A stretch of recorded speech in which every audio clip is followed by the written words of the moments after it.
listening to Radio Sputnik. Telling the untold.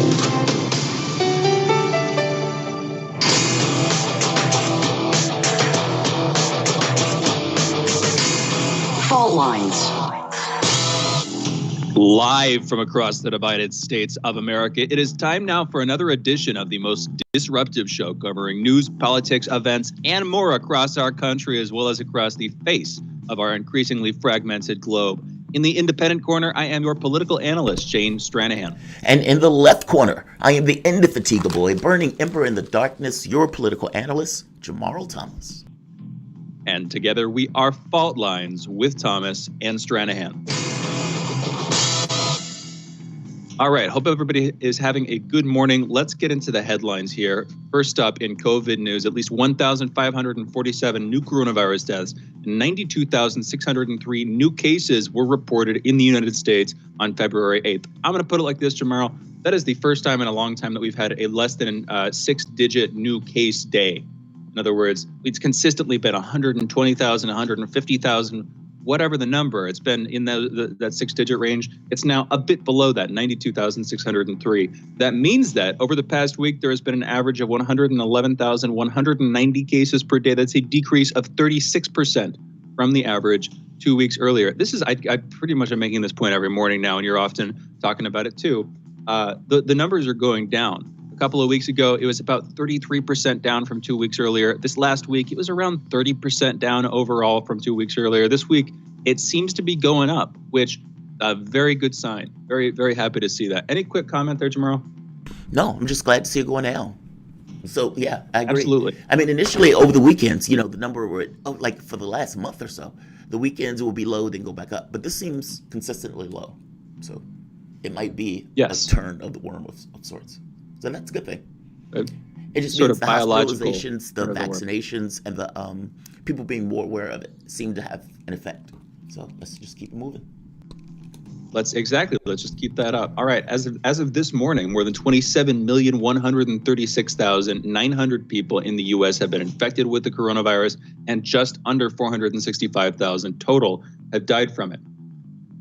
Today, the World Health Organization provided the first details of its fact-finding mission in the Chinese city of Wuhan, where the first COVID cases were identified. The Chinese granted full access to all sites and personnel the World Health Organization requested, with no objections raised. From the investigation, WHO food safety and animal diseases expert Peter Ben-Embarek made the assessment that the coronavirus is unlikely to have leaked from a Chinese lab and is more likely to have jumped to humans from an animal. The Wuhan Institute of Virology has collected extensive virus samples, leading to allegations that it may have caused the original outbreak by leaking the virus into the surrounding community. China has strongly rejected that possibility and has promoted other theories that the virus may have originated elsewhere. The team is considering several theories for how the disease first ended up in humans. The World Health Organization on Monday warned of a potential Ebola resurgence in the Democratic Republic of the Congo after a woman died of the disease. Unlike the highly infectious coronavirus, which can be spread by people who don't have symptoms, Ebola is thought to mainly spread through people who are already visibly sick. The virus spreads through direct contact with the blood or body fluids of people who are sick or who died of the disease. Ebola has an average case fatality rate of 50%, although it can vary by outbreak. The New York State Department of Health is continuing to release data showing shedding more light on COVID-19 deaths among residents in the state's long-term care facilities. This after a state Supreme Court judge ordered the department to fulfill a watchdog group's Freedom of Information request. The health department has recorded nearly 15,000 confirmed and presumed COVID-19 deaths among long-term care facility residents in the state since March 1st, the data shows, the vast majority of which were nursing home resident deaths. The data comes after the state attorney general's office said in a late January report that the health department undercounted COVID-19 deaths among nursing home residents by about 50%. I'm going to put it like this, Jamarl. This has been a story for a bit over a week now, about a week and a half at this point, since Letitia James released the report, since the New York's attorney general released the report. Where is the national pushback on Andrew Cuomo? I haven't really seen it. I haven't seen it either. Isn't that phenomenal? Like 40,000 dead in New York. And then you find out that he undercut the numbers in order to make the numbers look a little bit better. And then he wrote the book on leadership with 40,000 dead in New York. And now you find that they cut it in half. I mean, yeah, they need to refund that book on leadership. They need to refund that. More so like shaping public opinion. That's what the book needs to be, or theatrics, instead of actually good governance. Both of those would have been perfectly acceptable. But leadership, no. Not with that many dead. Yeah, I don't buy that. Cuomo needs to engage in, he needs to engage in public apology, sincere public contrition, maybe start self-flagellating a little or something. But I'll leave that to somebody else to determine. Atlanta Public Schools is considering mandatory summer school aimed at helping students who suffered setbacks in their learning during the COVID-19 pandemic, according to a top district official. The plan, proposed February 1st at an Atlanta Board of Education meeting, has not been decided upon yet, but would focus on the unfinished learning dating back to March 2020, when these schools first closed.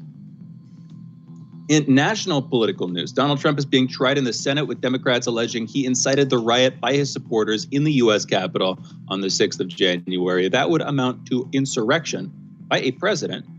An attorney for former President Donald Trump has withdrawn his already granted request that the impeachment trial be paused during the Jewish Sabbath. Trump impeachment attorney David Schoen, an observant Jew, sent a letter to Senate leaders on Monday reversing course, asking that the trial continue on Friday night and Saturday to avoid delays. Now, this is after Donald Trump's legal team abandoned him wholesale about a week ago, with 5 of his attorneys stepping back from the case. He quickly replaced most of them. So, it's going forward. This is also, of course, as Donald Trump has refused to testify at the trial, an uncharacteristic thing to do for Donald Trump. I'll say that much. Usually he welcomes opportunities to speak to the public, but, it's not on his grounds. And there might be some tactical thought there. Not to say I'm one of those folks who thinks Trump is always playing 5G chess or whatever. Anyway, Thomas Caldwell, a man who authorities say is a leader of the far-right Oath Keepers militia group, helped organize a ring of other extremists and led them in the attack last month at the U.S. Capitol, has held a top-secret security clearance since 1979, which required multiple special background investigations. He also previously worked for the FBI. He worked as a section chief for the FBI from 2009 to 2010. After retiring from the Navy, his lawyer, Thomas Plofchan, wrote in a motion urging the judge to release him from jail while he awaits trial. The defense said Caldwell, who has denied being part of the Oath Keepers, also ran a consulting firm that did classified work for the U.S. government, the lawyer said. The Justice Department will ask U.S. attorneys appointed by former President Donald Trump to resign, according to a senior official at the department. The federal prosecutor overseeing the federal tax probe involving Hunter Biden, however, has been asked to remain on the job. Now, this is pretty standard fare, and I've got to say, it's good that they're not getting rid of the guy who's investigating Hunter Biden, although hopefully he was doing a good job, and they're not just sort of giving cover to the fact that he isn't by choosing to keep him in place, if that makes sense. Because these are still, this is something that now President Biden never took seriously or really responded to. I think the only time he responded to these claims was when he briefly dismissed them in the second aired debate with Donald Trump after the canceled one, while the whole New York Post story was blowing up and while people were trying to suppress it. Anyway, Jamarl, any quick thoughts on this one? Not really. Yeah, I mean, I guess I agree with you. It was more so the suppression stuff. So, no, I would say let's keep going. I don't have anything good to add to it that would add anything to this conversation. I know the feeling. Approved and continued or something like that. 4 Louisiana state police troopers were arrested Monday, quote, following an extensive and detailed review of use of force encounters in the Monroe area, end quote, the law enforcement agency said in a press release. The charges stem from 2 incidents in July 2019 and May 2020. The earlier incident took place during a traffic stop on Interstate 20 in Ouachita Parish, after troopers discovered suspected narcotics in the vehicle and placed the driver into custody. Brown and Dickerson allegedly utilized excessive and unjustifiable force on the handcuffed driver, deactivated body-worn cameras, and reported untruthful statements regarding the alleged resistance by the suspect.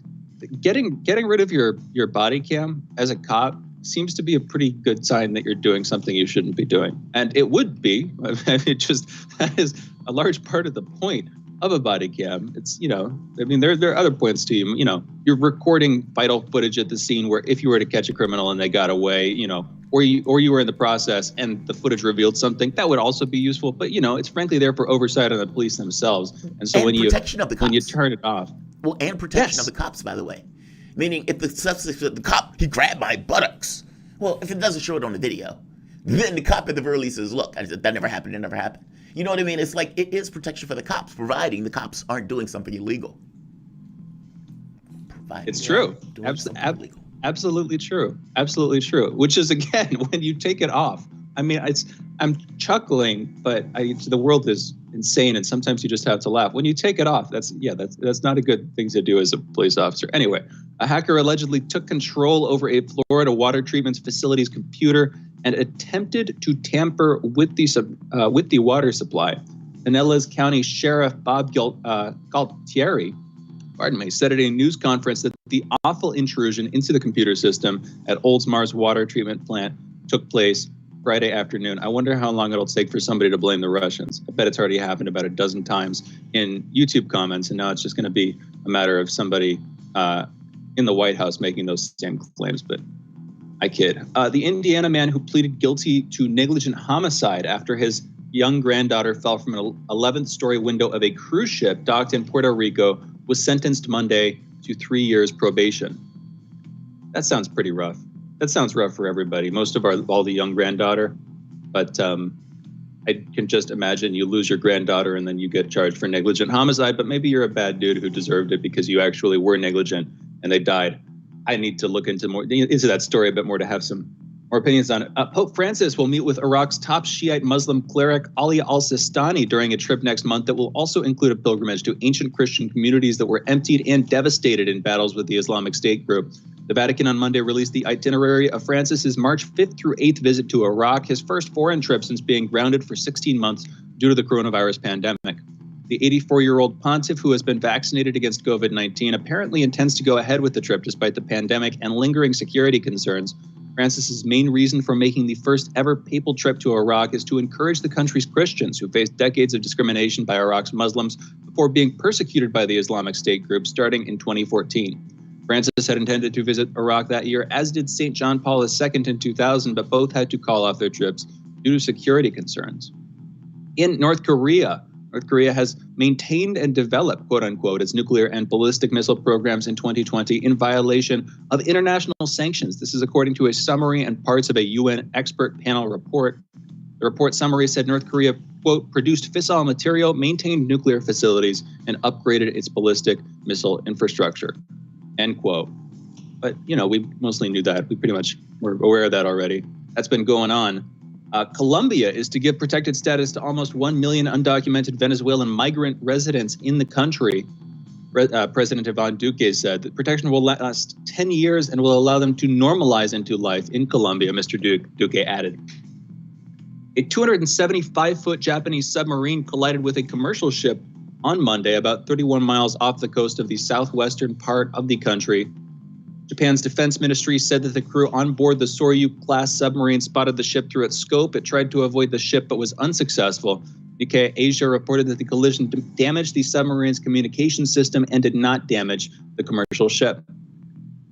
In Myanmar, both rubber bullets and live ammunition have now been used against protesters in the capital, along with water cannons. Those protesters are pushing back against the military government after last week's coup. In Hong Kong, a court has denied bail to Hong Kong businessman and media figure Jimmy Lai. He's the most prominent figure to be charged by the Chinese authorities under new legislation introduced last June aimed at protecting domestic stability, basically their national security laws, and they allege that he was pushing for Hong Kongese independence a couple of times last year. That's what that has to do with. He was briefly released on bail for about a week in December, and now they're denying him bail. In India, efforts continue to find nearly 150 people who were trapped after snow, slush, and glacier flooded two hydroelectric plants. Some are trapped in tunnels related to work on the plants. And in Earth and Science news, I wanted to make sure we got to these. The United Arab Emirates HOPE spacecraft, that's the first interplanetary probe launched by an Arab nation, is on course to break into orbit around Mars on Tuesday. That's today, kicking off an ambitious mission to probe the red planet's atmosphere and provide a moonshot moment for the youth of the Middle East. It is the first of 3 Mars missions to reach the 4th planet from the sun this month. Next will be China's ambitious Tianwen-1 orbiter rover combination, expected to enter orbit Wednesday. And then NASA's $2.4 billion Perseverance rover, expected to land on an ancient crater lake bed next Thursday. So we've got a 3-piece little motion here. The UAE sending an orbiter, China sending an orbiter rover combination, and NASA sending its rover. So you got a nice little bit of it is coverage there. Fascinating. Anyway, I was following this story. All 3 of them are going to take different actions on the planet. Like some are going to be looking for life. Some is going to be studying like the geology of it. Fascinating. I mean, imagine that. Like, it's hard to kind of fathom that. You're in a ship and you're going and going and going. And there's something out there that you perceive is out there. And then the question becomes, well, wait a minute. Is it really out there? How do we know it's out there? It's like, well, you look. Yeah, I know, but is it there when we're not looking at it? It's so far away. It's really just bizarre. It's a bizarre experience to think that you're on another planet. Is it just me? It's mind-blowing. No, it's very cool. No, I was into this stuff too. It's just the way that you were describing it. But no, it's true. And like you said, geology. They're going to be studying seasons on Mars, but also life is a big focus. Landing in that crater bed because they're looking basically for where they would be finding signs of water and signs of biological life, even if it's long since passed. Have you seen that face on Mars? Very, very cool. Have you seen the face on Mars? There's a famous a long time ago. Yeah. There's a famous face on Mars, and it looks like a person. And if they try to make it like, no, that's not what it is. It's just random geopolitical. I don't buy that. It looks too much like a face. Now, I could be entirely wrong. It could be apophenia. It could just be signal detection. It could just be the brain doing its thing. It could be looking for stuff. It could be. That's the thing. I mean, Mars is a pretty large place. If the entire we don't have enough time to talk about this. One more headline, then we got to close. A plume of Sahara dust that has blanketed parts of southern and central Europe in recent days caused a sharp rise in air pollution across the region. Researchers said today. The European Commission's Copernicus satellite monitoring programs had measured levels of particles smaller than 10 micrometers, so-called PM10s, spiked in cities such as Barcelona, Lyon, and Marseille on Sunday. And with that, we got to close this out. We're running a bit over time. Thanks for listening to Headlines, folks. You're also listening to Fault Lines with Thomas and Stranahan, and we will be back in just a minute with Jamarl's soapbox monologue. Be right back. Fault Lines. What do we want? News, politics, and culture. When do we want it? Wait, we weren't finished. News, politics, and culture without the red and blue spin. Okay, so now when do you want it? Daily from noon to 2 p.m. Eastern Time. Okay, satisfied now? Never. Tune into Political Misfits on 105.5 FM in Washington, D.C. and on 102.9 and 104.7 FM in Kansas City, Missouri. Daily for our analytical fix. Don't surrender.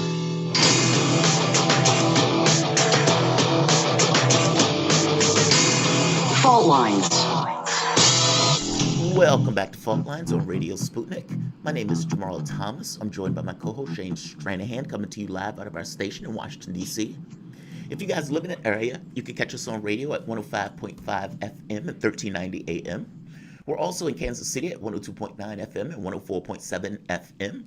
If you guys are digging what Shane and I are putting down, whatever platform you're consuming us on, give us a like and share that audio or video. Also, if you want to join in on the conversation, you can send us a chat, a tweet, and of course, you can reach us by phone at 202-521-1320. That is 202-521-1320. And notice, I said you can send a chat because my channel has been reactivated. I got an email or text message on my Twitter account. And YouTube basically said, hey, we looked at this case again. And after looking at this case again, we came to a different conclusion, and we were too strong on getting rid of your channel. No, seriously, that's what they said. Right here, the exact quote on this was, following up on this, the team found that your YPP suspension was an over-enforcement of our policies. You should see that your channel has been reinstated. We're sorry for the frustration this caused. Thank you for bearing with us while we sort this out. Now, this is not going to be my main headline, but I do want to point that out. Those things have consequences. When I used to have my channel prior, and the channel was the only thing I did, they shut my channel down. Now, the question becomes, how do the person eat? How did the person get the revenue that YouTube is basically holding on to? What is the way that you guys have determined to shut this channel down? Because oftentimes there's no transparency in that particular choice. And it seems that those choices on some level run within the context of the politics of whoever's looking at the channel. So, yes, there's a question of this notion of platform versus publication. And in this very specific instance, YouTube has been acting like a publication. If they can come back to my page and they can say, hey, by the way, we think you are living up to the guidelines, we're sorry, then you have to ask the question of why. Why did you do that? Is it over-enforcement? And how many people have you been, quote unquote, over-enforcing? And why are you over-enforcing? I hope you understand what I mean. If you have any discretion in that, then you have discretion. And that means you're acting as a publisher. Section 230 in this situation does not apply. I hope you understand what I mean. If you're going to do that, you have to explain why. And the idea of getting rid of a person's revenue on that particular channel, meaning the job that they were doing, should have some kind of contractual obligations where you can't necessarily just destroy the individual's wealth like that. It's a big deal. Yes, I have a secondary position, but there are a lot of people who do this job just as the job in and of itself. Secular Talk. When the first apocalypse happened, the YouTube apocalypse, Secular Talk, Cal has, I don't know, he has been doing this for like 4 or 5 years. They eliminated 99% of his revenue. The reason is because secular came across as a religion and they didn't want to back up religious content. So a channel that was basically on progressive politics gets shut down for being uber religious. Utterly ridiculous. I don't have an issue if there's violent content. I don't have the issue of somebody saying, hey, go kill this guy. That doesn't necessarily bother me, right? Because that does fall under the auspices of 230, where you're using that as somewhat of a sword to get rid of that stuff. But that has limits. If I open a store, meaning just because they're private property doesn't necessarily mean that there are no limits. If I open a store right over here, I would have to pay a certain amount for minimum wage. I would have to have handicap access for people to get into the store. I can't say I'm not going to serve blacks, I'm not going to serve gays, I'm not going to serve whatever. I can't do that. If you open a business, you've opened a business, and there's certain things and rules you have to live by with that business. That doesn't change because you're online. That does not change because it's YouTube or Facebook or Twitter. Those things, just like the stores out there, they're private companies, yes. But just like the stores out there, they also need to have rules to go by in regards to who and when you can get rid of people. And it should be formal, it should be clear, and it should be transparent. And it's none of those things right now. If laws need to be passed to do that, then laws need to be passed to do that. The problem here is we've allowed these companies to be our commons. It's the thing to which we talk. And I have to be honest, I don't even know or believe entirely that putting this as, let's say, a utility would make it even better. I'm not even sure. Because you could end up in a situation where the government just doesn't like what people are saying and screw with the regulations every bit as much as Twitter and Facebook is. I'm not entirely sure what the answer to this is, but I know the answer is not the way YouTube and Facebook and Twitter have been going. There should be clear and transparent rules that need to get very clear about Section 230 and what it means to be part of Section 230, especially for internet companies. And those internet companies, especially if we as a collective in the society are going to say, these things are our commons. These are the things to which we use to communicate with one another. These are the things that we use to put our ideals out there. If that's what we're going to do as a society, then that should be defended. Period. Removing the income from an individual from a channel because you don't necessarily like the political content that the person is making, despite the fact that the content is actually right. All of it, researched, all of it, given in a way that you can understand my thinking on it. And yeah, we might have fights with people who are talking about vaccines and everything else, but that's not me, nor is that the thrust of this particular channel. It is offensive, massively so, to put out defaming me and my channel, saying the content is harmful. Yeah, that's a big deal to me. It's a big deal to me when I see some of the other people get taken off, and I'm like, wow, those people are nuts. And they've included me into the people who are nuts category. Yeah, that bothers me. especially when my channel is not like that. It seems, honestly, that a choice was made by whoever was looking and making those choices. And that if there was leeway in that, discretion in that, then you have a problem. If you could say that my content is violent, fair enough, but you should be able to show it. If you say it's harmful, fair enough, but you should be able to show it. You should be able to show me the videos. You should be able to point to it. You should be able to say, here, this, right there. That breaks our guideline. Because otherwise, how would you know? Somebody had to go through, somebody had to make a determination, somebody had to look, somebody had to write something down saying, I don't particularly like this. So why can't you show it? Why can't you show it? You can't show it because the moment that you put eyes on it, people realize that it is a political choice. Or, at the very least, a discretionary choice. Discretionary choice. So no, you want to keep it opaque. You don't want it to be transparent. And you want to be able to provide these words of God's after the fact, meaning there's no way to beseech pretty much anybody. They can basically ignore you, steal your cash, and you can't do anything about it. This process really does need to change. And while the Republicans were full of it when they were screaming about, wanting to lie on online or whatever, my argument for this is not theirs, even though it probably does go in somewhat a similar direction. There needs to be clearly defined rules of the road if these systems are going to be our commons. Shane, what do you think, my man? This wasn't supposed to be my monologue. I wanted to talk about Donald Trump's impeachment, but it just kind of went this way. What do you think about this? I mean, I think they're acting like a publisher, honestly. And I'm not coming from this like the Ted Cruz nonsense. I'm just saying it seems like somebody made a choice. They were looking at my content and they made a choice, a discretionary choice, which is not something a platform should do. What are your thoughts? I think you're right, and I think that part of what they're doing to give themselves cover is they're using this argument, a sort of flat argument.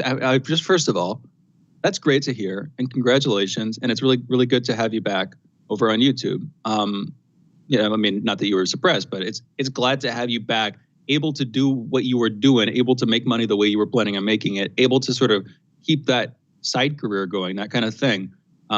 You've been working on that for years, so it's just the fact that they were able to take that away with a snap of their fingers effectively is ridiculous, and it was completely ungrounded. And so it's good that they reversed that decision. And I was worried that they wouldn't, but thankfully they did. Coming back to the actual conversation here, what they're able to do is give themselves cover by claiming that content is dangerous, claiming which they have to remove. They would face repercussions, of course, if they were letting people post illegal content. So they're able to, I will admit, went from dangerous to illegal. I went from a sort of ambiguous and more ambiguous thing to a slightly less ambiguous thing, which is frankly what they're doing too. They're able to give themselves cover for suppressing content they don't like, or their backers don't like, or outside parties don't like, by calling it dangerous. And they're able to sort of use this broad definition, this undefined sort of ambiguous rubric.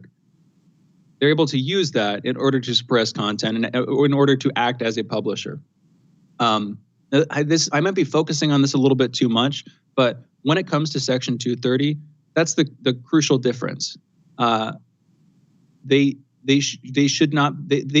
should be some legal framework set in place, introduced by Congress, in my opinion, to clarify Section 230 and to make it more tenable in an era where you have mass social media censorship and where you have mass tech censorship in general. Again, this is, well, first of all, actually, have you heard from other folks who got demonetized on whether or not they were able to come back tomorrow? No, not yet. I got to close. Opportunity to hit anyone yet. I hope they were. This happened all at once, which is why it's so weird. I mean, we were talking about this off the air. I don't know if it's somebody who went through and flagged a whole bunch of videos outside of YouTube and then YouTube responded to them, or whether YouTube's algorithm tripped to switch somewhere and decided to just pull the plug, cut you guys all off. But it's ridiculous. They shouldn't have these powers, and we should have some means to keep them from doing this in the future. I don't know how else to say it. Only thing I'm worried about, and then I'll hand it back to you to close, is that if we give the government those powers, the government that we have and the government that we will have and the governments that we will have in the future would choose to use the exact same powers that YouTube is using against the exact same people in order to suppress alternative journalism and free speech. But what's your take on that one, Jamarl? They'd do it in a heartbeat. They would do it in a heartbeat. Think of Trump for the moment. When Trump didn't like the information that was coming out of the Center for Disease Control, what did he do? He tried to get the information sent to the White House first. They wanted to scrub that data, meaning they didn't want the public to get access to the actual real information. I think the same thing would happen with us. I think you might have a situation, especially if there wasn't laws around it. Like if you create something like a free speech thing, then that's at the very least a defense against government intrusion, as opposed to the argument that consistently comes up, oh, they're a private company, they're a private company. Okay, well, maybe they shouldn't be a private company. Or at the very least, maybe it should be run almost like a utility. And under that, having rules of the road to go by. And that's the only thing I can think of as a way out. If there's no rules around it, then the companies can do whatever they want. So, yeah, Shane, I agree with you. I'm concerned either way, but I do think with at least government, there's a little bit more input from the standpoint of the public itself, and they are up to public scrutiny. Whereas, of course, the 1%, they basically draw a circle around themselves and say, stay out. We're going over slightly, and I'm going to close it out right after this because I know that you were going to anyway. But just real quick, yes, there would be more recourse with government, and frankly, that would mean that we wouldn't have to have these stupid conversations about whether or not tech companies, from a libertarian perspective, should be allowed to monitor and moderate their own platforms in the ways they see fit to do so. With the government, I would think that there would be a much stronger cause for response. You'd have much more, many more arrows in your quiver, legally and ethically, on a society-wide perspective, to speak back against governments suppressing free speech, particularly in America, the supposed bastion of free speech around the world. But we've got to go into a break. You're listening to Fault Lines with Thomas and Stranahan. We'll be back on the other side of this break in one short minute with our next guest, Steve Grumbine. Be right back.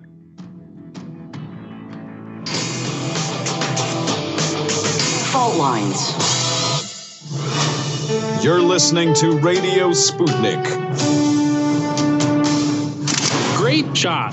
Even better. Let's get one more, just to be sure. Are you a young photographer the world needs to know? Bring your images to more eyes through the Andre Stenin contest. Open to both artists and photojournalists, there are dozens of categories to enter and compete for a share of serious prize money. And, more importantly, international recognition of your work. Learn more about how to enter at stenincontest.com. Point, shoot, win.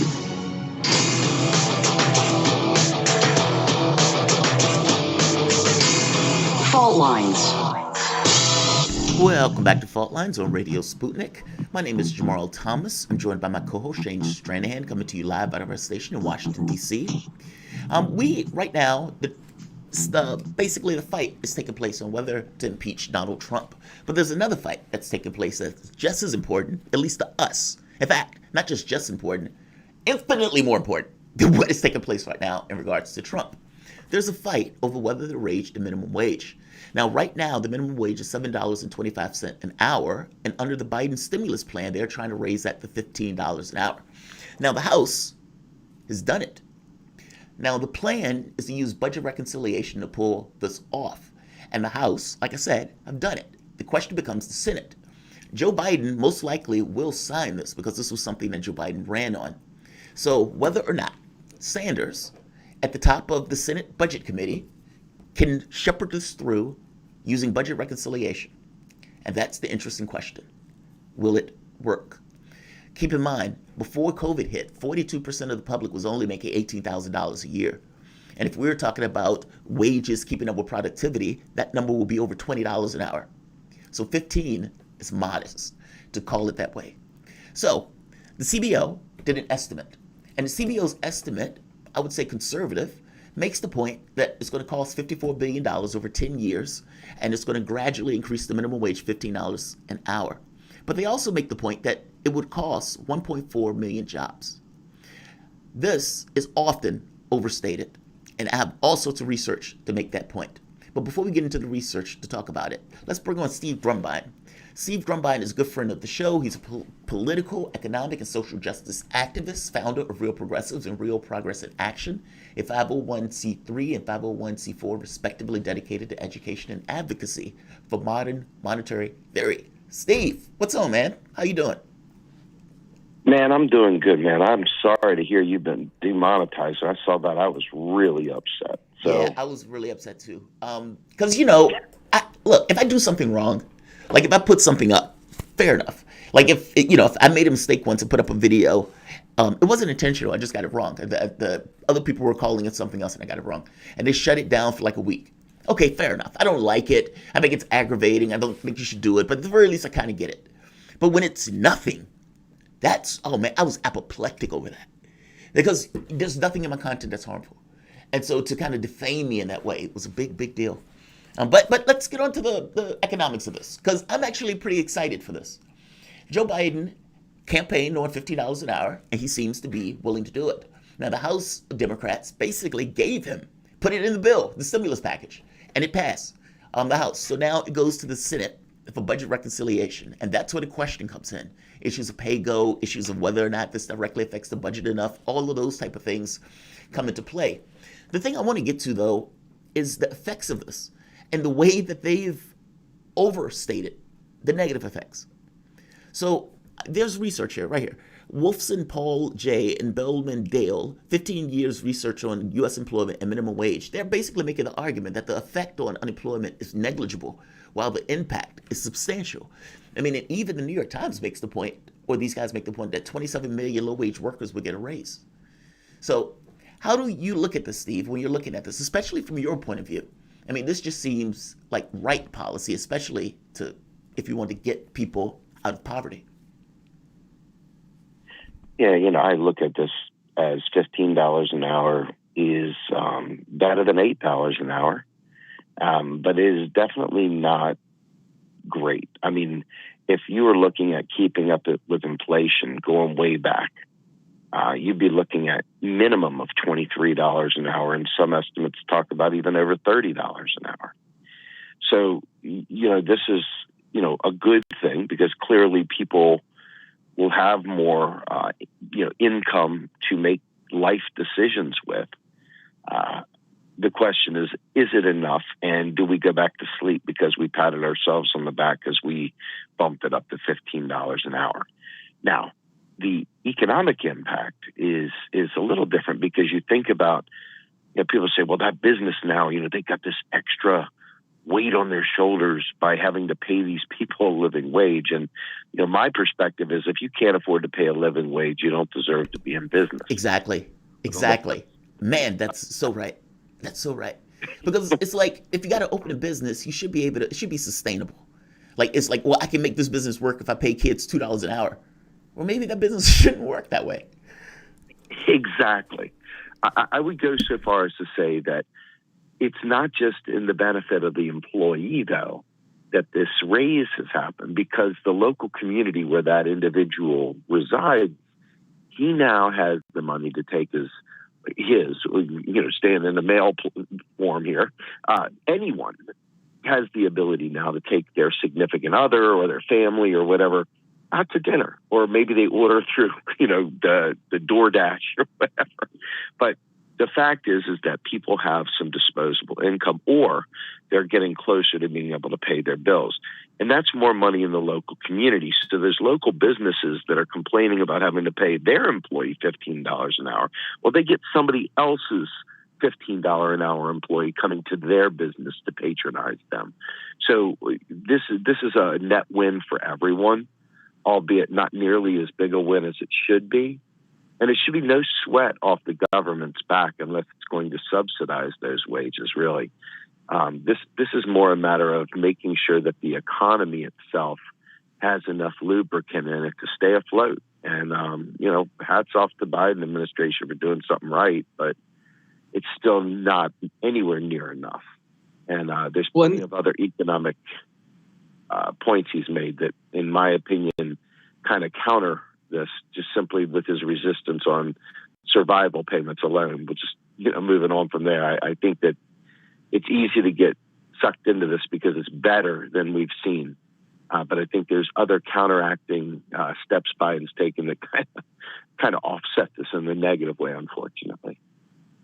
Well, let's come back to that in just a minute. But on the minimum wage, we've been speaking about this stuff so far purely in terms of the economic benefit.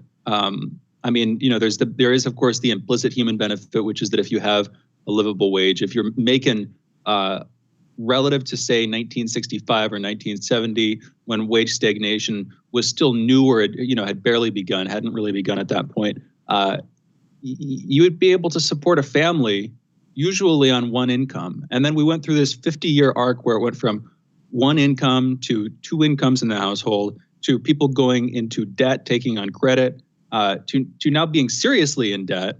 And for a lot of folks getting older, you can look at this just in terms of national, not demographics, but in terms of like the national birth rate and how easy it is for people to have kids, buy a house, build a family, do the sort of basic building blocks of any society. It's gotten harder and harder. And so for a lot of people, the whole double income, no kids thing, where you're both working, whatever your choices are, I don't care. It's not up to me.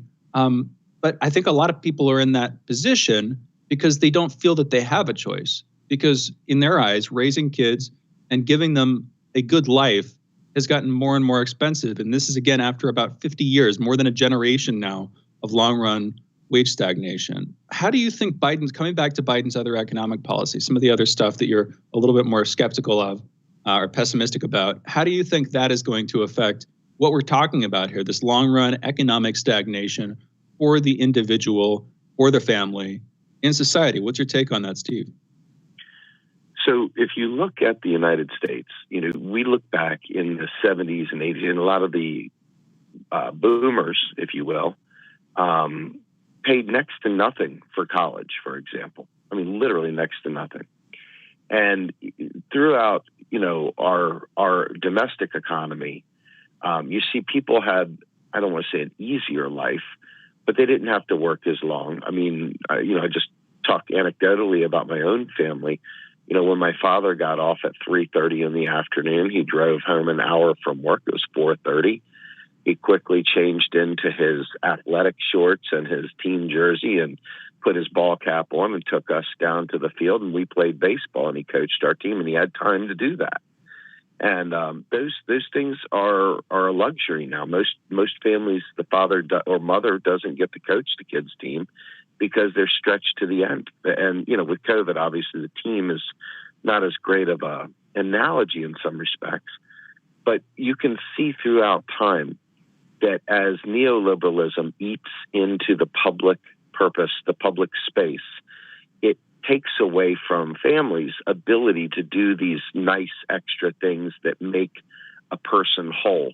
It's like a full 360 person, just rather than being an autonomous work unit. You actually get to be a family man or woman. They get to be a child again. They get to read a book instead of feeling rushed to doing something else. And what neoliberalism does is it eats into public space and privatizes it.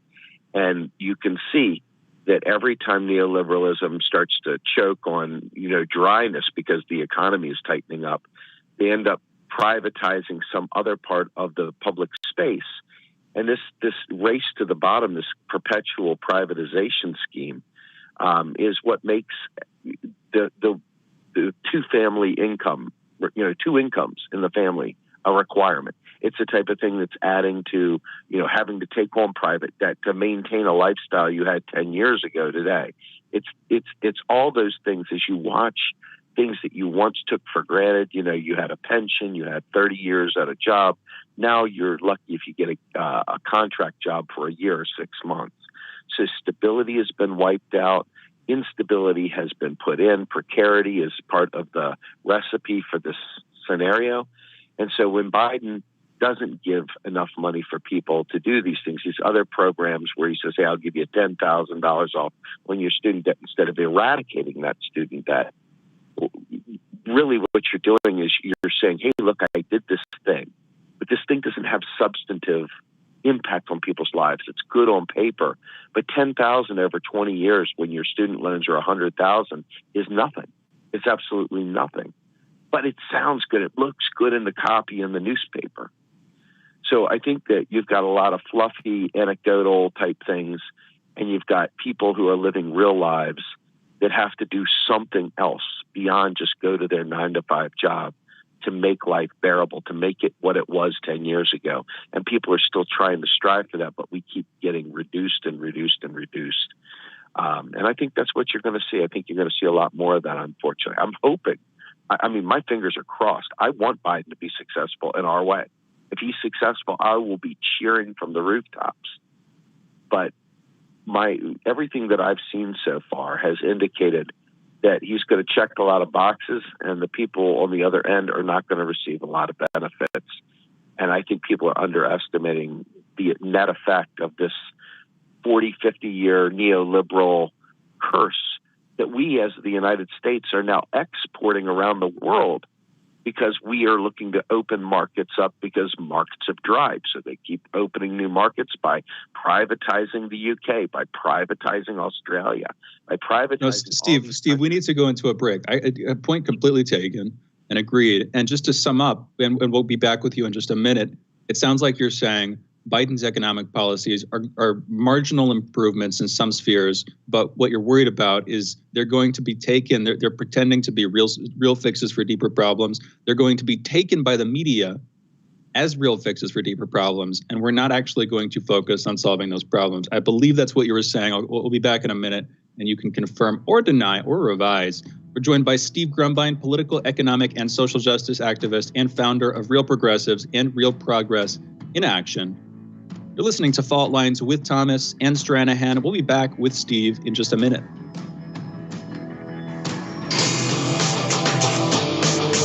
Fault Lines. Want to know how international issues fit into local ones and how local issues fit into international ones? With the historical context to tie them together, we're bringing it to you all by any means necessary. Tune in weekdays from 2 to 4 p.m. Eastern Standard Time to hear me, Jackie Lukman, alongside my co-host, Sean Blackman.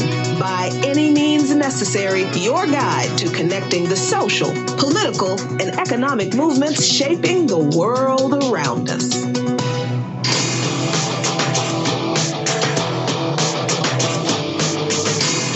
Fault Lines. Welcome back to Fault Lines on Radio Sputnik. My name is Jamarl Thomas. I'm joined by my co-host Shane Stranahan, coming to you live out of our station in Washington, D.C. Continuing to join us, Steve Grumbine, political, economic, and social justice activist and founder of Real Progressives and Real Progress in Action, a 501c3 and 501c4, respectively dedicated to education and advocacy for modern monetary theory. Steve, I want to piggyback on the conversation we were having earlier, the conversation we were having with Shane. The issue of freedom.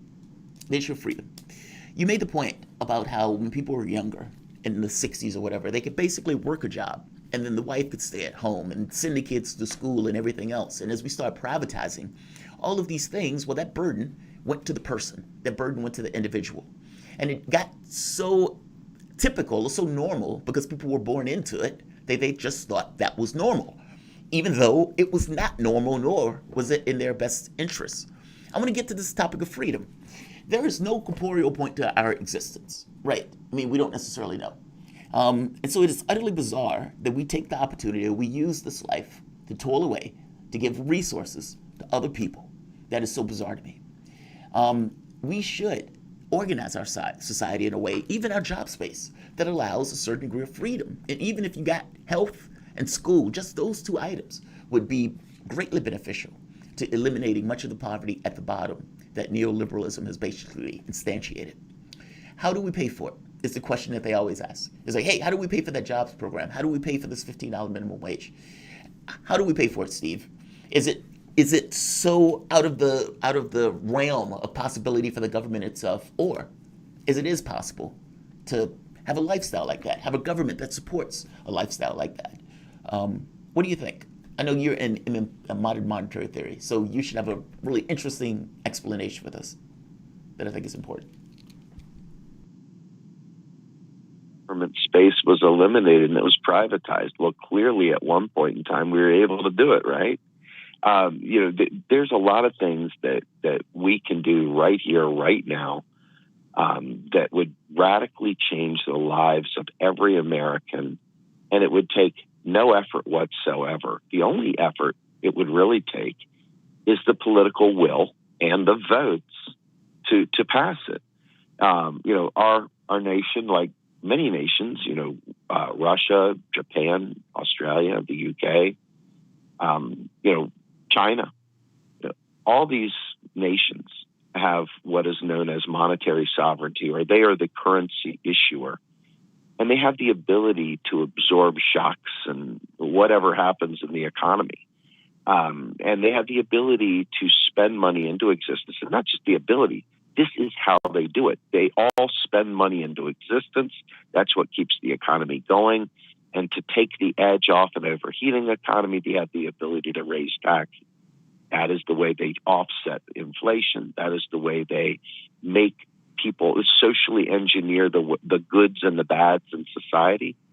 And unfortunately, right now, you see a lot of bads being rewarded and a lot of goods being taxed, and a lot of people having to work extra hard to feed their families, to take care of medical expenses, et cetera, as we've stated many times. So MMT, the basic insight here is that a government can afford anything for sale in its currency because it creates its currency with keystrokes. In the case of our, U.S. government, our Congress authorizes spending via Article 1, Section 8 of the U.S. Constitution. They pass those instructions on to a president who signs that bill into law, goes over to the Federal Reserve, who then marks up the accounts of the Treasury, who then in turn spends that money out to wherever the bill said to spend it to. We don't print money sitting in a vault somewhere that we just go and take those big old fat stacks, Breaking Bad style, and start spending them. We spend money into existence based on a law or a bill or a stabilizer or some other trigger that our Congress has put into play. And so any of these things that you just mentioned, we could get rid of student debt, we could get a Green New Deal, we could have a job guarantee, and we wouldn't even have to blink. It's that simple.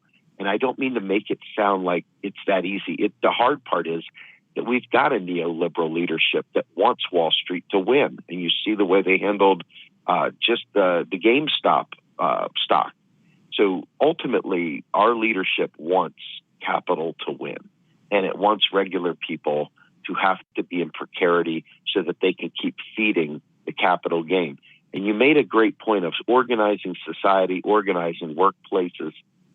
People are afraid of that S word, that socialism word. But in reality, socialism is a spectrum. And we should be looking at ways to make everyone's lives better. We should be looking at ways of gaining equity for people that have been marginalized. And we should be looking for ways to just make society better, whether it be investing in arts and sciences, whether it be investing in community projects, whatever it is that society thinks it needs. There's nothing financial about our inability to pay for them. We could do it yesterday. The issue is not conflating states and local municipalities with the federal government, who has the sole power of currency creation via Congress. Not bank lending, which people confuse, but actually net financial assets spent into existence by the United States Congress. That is a very key thing here. And anything that you just mentioned, if it can be purchased in U.S. dollars, it can be done in U.S. dollars, and it can be done today, as long as we have the real resources. So this is a conversation we've had before, and one we should have again soon. We only have so much time. I want to turn to something you were hinting at towards the tail end there. You were talking about the distinguishment between bank lending and the creation of money, and federal lending, or the creation of the actual creation of money by the federal government under a fiat currency system. Let's talk about Wall Street for a minute. This is partly triggered by what happened with GameStop, but I also saw you talking about Ferdinand Pecora and the Pecora Commission, the Pecora hearings, which I didn't know about this. A lot of folks probably don't know about this. On the tail end of the Great Depression, Ferdinand Pecora was, I believe, the chief prosecutor who was investigating, and please correct me if I'm wrong, who was investigating Wall Street crimes that had led to the Great Depression, speculation, shorting, and effectively the power of the institutional investor over the retail investor. This is something we saw again just a couple of weeks ago. That's largely how the GameStop story has been portrayed. A band of Redditors over at Wall Street Bets, a band of people on the internet, decided to gang up against big institutional investors and actually managed to beat them for a while. for a couple of days there, where massive institutional investors lost many billions of dollars in unwise, let's just use that word, unwise shorts on the value of GameStop.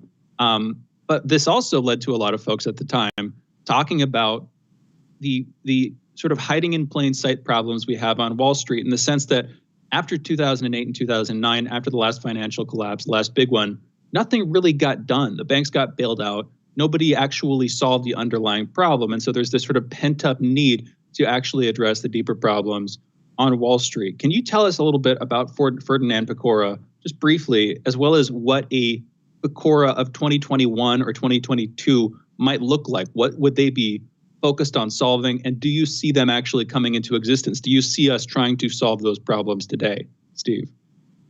Funny you asked that. I was on the Misfits the other day and I raised this. We're getting ready to start a podcast called The New Untouchables, the Pecora Files, and that comes out on Valentine's Day. That'll be our first episode that comes out. We got regulators like Bill Black and whistleblowers from Citibank, you name it, on there. It's going to be fantastic. That said, Pecora was a Republican. He wasn't a particularly Wall Street driven guy. He didn't understand stocks. He didn't understand markets. What he did understand was fraud, and he understood control fraud. And so for the first time, and maybe the last time, we actually had someone prosecuting white-collar crime that was going after the dogs out there that were shorting, that were messing with, the financial welfare of the United States. And this guy, Pecora, did something heroic. Now, Pecora, unearthed all the control fraud and all the different things that you saw these underhanded people doing. And for once, the country took action. Well, this also led to the Security Exchange Commission, right? Absolutely. Yeah. And but just at a more lay person level, just at a regular person level, the average person saw the Obama administration completely whiff on this. They said they're too big to jail, too big to fail, too big to jail, and left these folks go.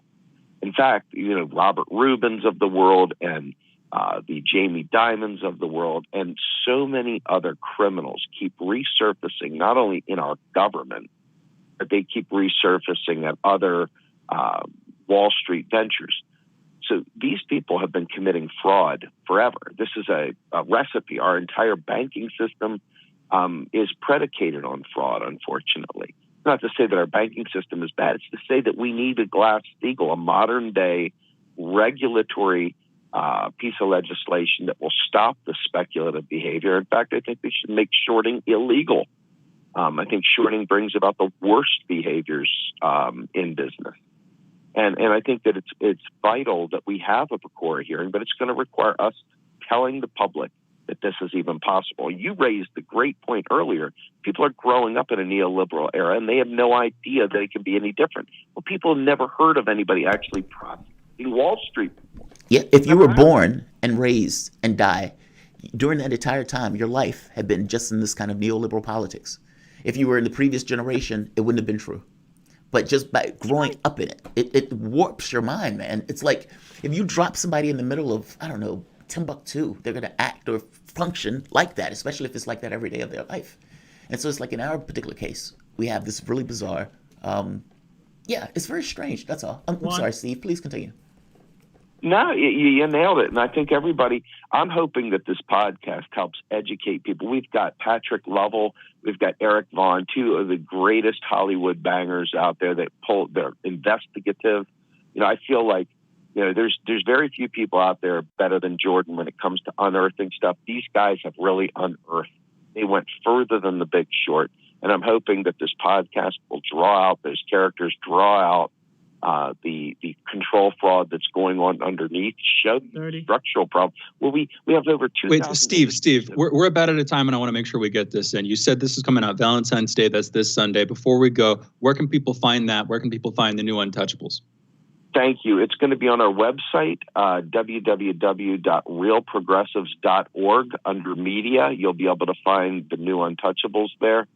I'm really hopeful that everyone digs in and enjoys it. Steve, yeah, folks, go check that out. Hopefully we can have you back on soon, Steve, but we got to go. You guys are listening to Fault Lines with Thomas and Stranahan. We'll be back in just a minute with headlines.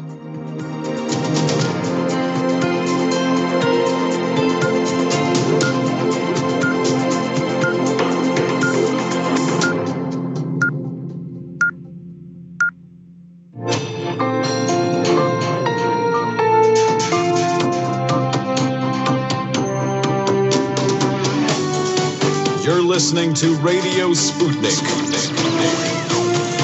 Telling the untold.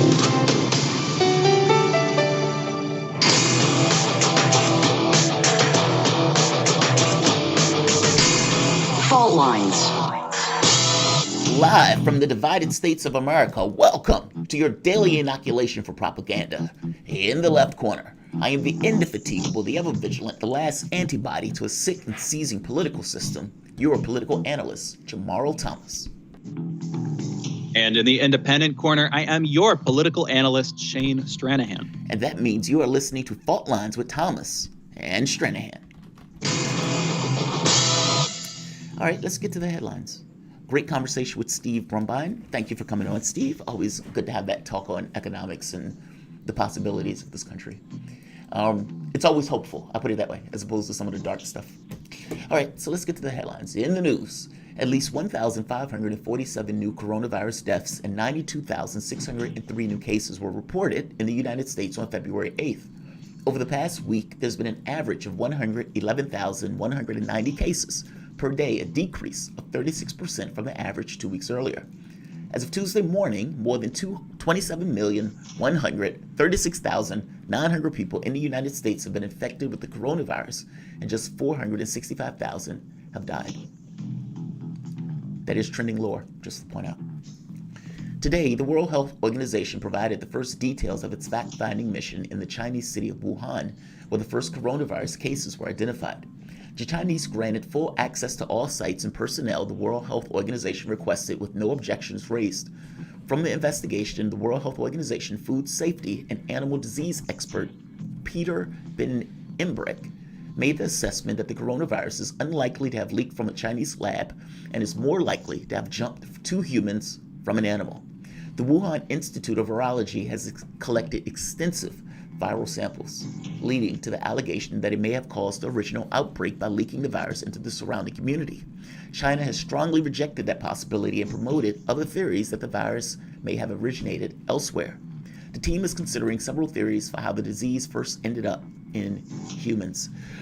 Look, that is a very big deal.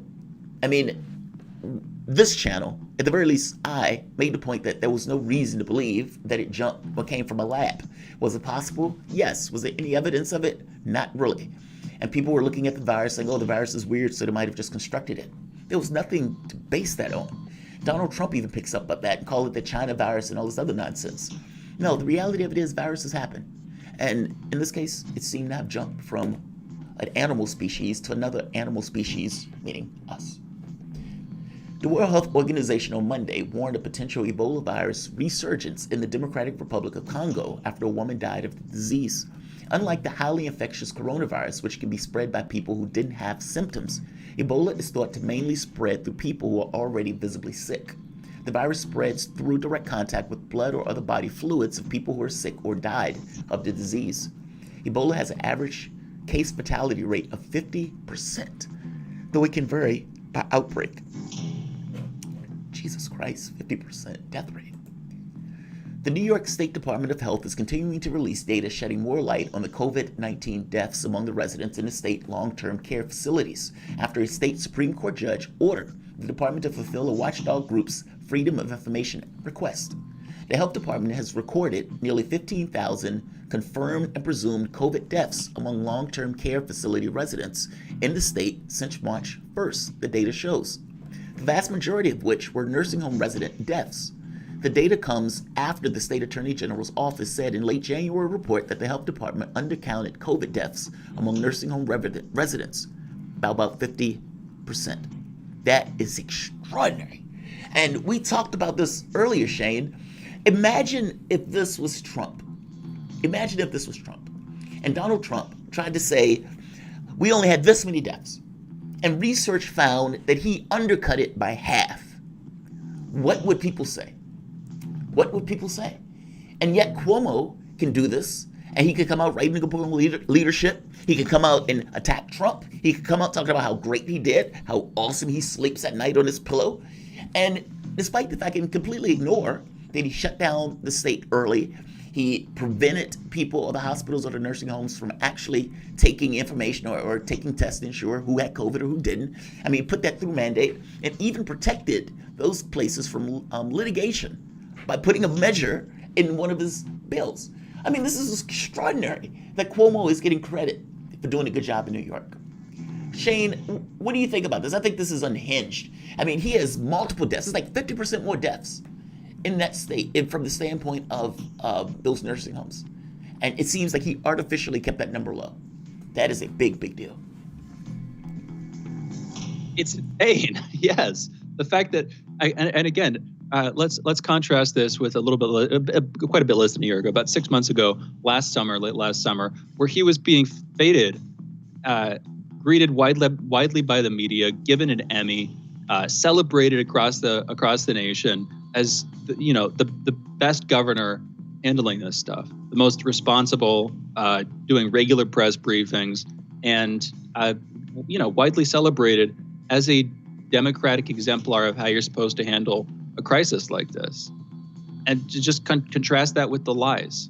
This is his administration. This is his foolish policies, their foolish policies. He presided over this stuff, and he should face responsibility for it, something he has not yet done. But we still need to play the clip. I still don't think we've actually played this clip of him saying how well he sleeps at night, knowing how many lives he's saved. And the assumption that I have is that he's sleeping just as well at this point because, frankly, he doesn't care. He's pushing it out of he's pushing it to the periphery of his attention or whatever.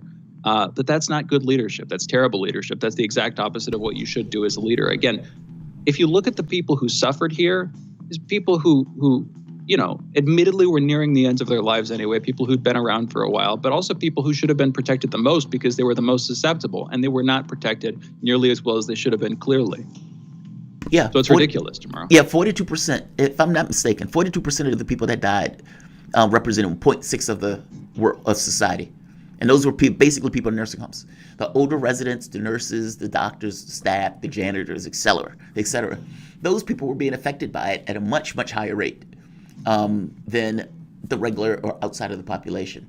And so, yeah, it's a big deal. I mean, that number is, a lot of that number has to do with Cuomo. So, yeah, that's a big deal. And like you say, he gets nobody says anything about that. They just let that ride as if he's a great steward of the society during a crisis. Yeah, no. 44,000 deaths is not a great crisis.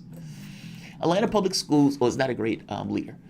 Atlanta Public Schools is considering mandatory summer school aimed at helping students who suffered setbacks in their learning during COVID-19 pandemic, according to a top district official. The plan, proposed February 1st at an Atlanta Board of Education meeting, has not yet been decided upon, but will focus on unfinished learning dating back to March 20th, when schools first closed. Donald Trump is being tried in the Senate, with Democrats alleging he incited a riot by his supporters in the U.S. Capitol on January 6. An attorney for the former President Donald Trump has withdrawn his already granted request that the impeachment trial be paused during the Jewish Sabbath. Trump impeachment attorney David Schone, an observant Jew, sent a letter to the Senate leaders on Monday, reversing course, asking that the trial continue Friday night and Saturday to avoid delays. I don't think Trump is going to get impeached. What do you think, Shane? I think he's going to walk. I don't believe for a moment. Because I don't believe, even though Trump might have been, his political power on some level has been broken. I mean, his ability to affect things, to go out and tweet something and, a bomb goes off somewhere. That's gone. But that doesn't mean his political influence has gone anywhere. I think he still radiates that influence. And so any of these Republicans that are going to cross that, it's so weird. It's like there's a civil war going on in both political parties, almost. It's very strange. And in the Trump case, let's say, let's get rid of the Democrat Party. In the Trump case and Republican case, it is fundamentally different than the left. The Republicans have multiple people to vote for. They don't have to vote for the Republican candidate. If they get a Democrat in, they don't really lose anything but the Democrat being in office. outside of this kind of cultural stuff or social stuff. So they have a choice. It's not a you have nowhere else to go scenario, meaning that any Republican that is going to take a hard stance against Trump has to accept that there's going to be a large part of the population that agree with Trump that no longer votes or supports that candidate. Some candidates, this doesn't matter. Mitt Romney, for example. Other candidates, especially in the South, it would be, let's say, disastrous if you decide to take that politically disastrous. That's my thought. What do you think, Shane? I mean, I don't think Trump's power has gone anywhere, even though it might have been diminished on some level because of the riot. But I do really believe that with Republicans, they have other places to go. And if you're not going to back Trump, or if they think you put a knife in Trump, their guy who they would, die for, then you're going to lose.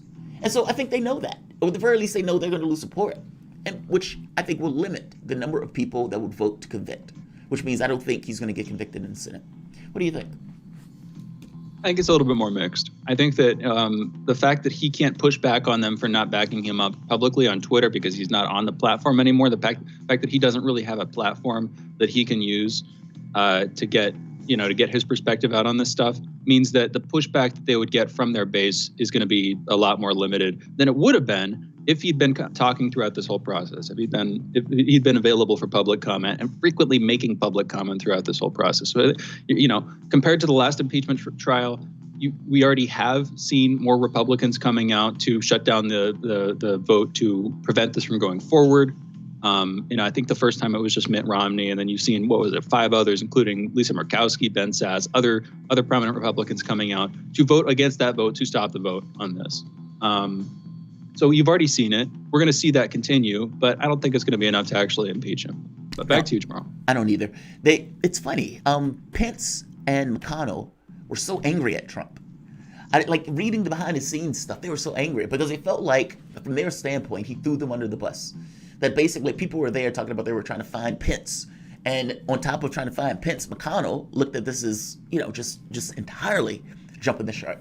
And so both of these guys were extremely angry at him. I would imagine if these two are, there's probably many others. If this was a closed ballot, maybe.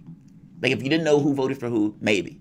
But this is going to be open. So we'll see. But you're right. He hasn't necessarily had a public platform. He's been using Gab, I think, but I don't know how many people reads Gab or listens to it. Thomas Caldwell, a man who authorities say is a leader of the far-right Oath Keepers militia group who helped organize a ring of other extremists and led them to attack last month at the U.S. Capitol, has held a top-secret security clearance since 1979, which requires multiple special background investigations. He also previously worked for the FBI. He worked as a section chief for the FBI from 2009 to 2010 after retiring from the Navy. His lawyer, Thomas Plofchin, wrote in a motion urging the judge to release him from jail while he awaits his trial. The defense said Caldwell, who has denied being part of the Oath Keepers, also ran a consulting firm that did classified work for the U.S. government, the lawyer said. Well, that's interesting. That's really interesting. All right, let's keep going. The Justice Department would ask U.S. attorneys appointed by former President Donald Trump to resign, according to a senior official at the department. The federal prosecutor overseeing the federal tax probe involving Hunter Biden, however, has been asked to remain on the job. Yes. Is that optic, Shane, or is that a reality? I feel like if he would have gotten rid of the guy who's investigating Hunter Biden, that might have been, people would have raised an eyebrow. But this puts me in the mind of Trump getting rid of Comey, where initially I was like, Trump can't get rid of Comey. You can't get rid of the guy that's potentially investigating you. Well, Biden had enough sense not to do it. So, he may be not all there mentally, but he's there enough to know that. 4 Louisiana State Police troopers were arrested on Monday following an extensive and detailed review of use of force encounters in the Monroe area. The law enforcement agency said in a press release. The charges stem from 2 incidents in July 2019 and May 2020. The earlier incident took place during a traffic stop on Interstate 20 in the Quashtica Parish after troopers discovered suspected narcotics in the vehicle and placed the driver into custody. Brown and Dickerson allegedly utilized excessive and unjustifiable force on the handcuffed driver, deactivating body-worn cameras, and reported untruthful statements regarding the alleged resistance of the suspect. Look, I hate to tell you people, and I've said this on more than one occasion, everybody who's under my voice, this is not a bad apple. This is the way they operate. When Floyd was getting murdered, and he stood on his neck for 9 minutes, or however minutes he did he look like he was doing something that he thought was wrong? He was looking into the camera. He thought he was doing his job, because that is the job that he consistently does, and that's the job that all of these other officers does. That behavior is normal behavior. And yeah, they're going to cut off the videotape because they don't want you to see them doing that behavior, especially now when people take issue with the killings. So yeah, it's unlawful use of force, but I'm making the point that that is normal. That is normal. If you have 1,000 people killed a year by cops, 20,000 people a year, and 1% of the cops get prosecuted, below killing, what do you think else is there? If there's no accountability even for the maximum of what they do, why do you think there will be accountability for the other stuff? There's not. This is the way they operate. And in real cases, you have cities or localities that use like tickets and all of these other fines in order to raise revenue off of dirt poor people, putting cops in the line, even with that, making these two communities run counter to one another. Yeah, we need to do something significant about the policing in this country. There is no reason at all why we should have any kind of force walking through the country that can just abuse and eliminate the rights of American citizens, or for that matter, kill with impunity. That is a massive failure. Those are your headlines. You're listening to Fault Lines with Thomas and Stranahan. We'll be back in a moment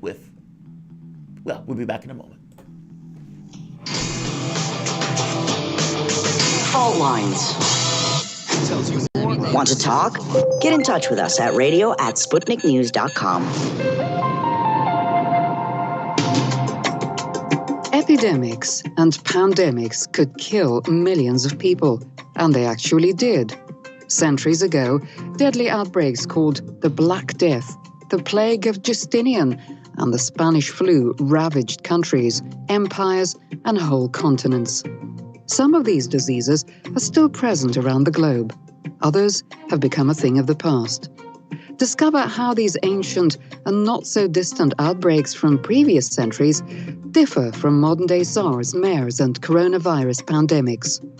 Listen to our new series, Outbreak, the deadliest epidemics in human history. This week on Radio Sputnik.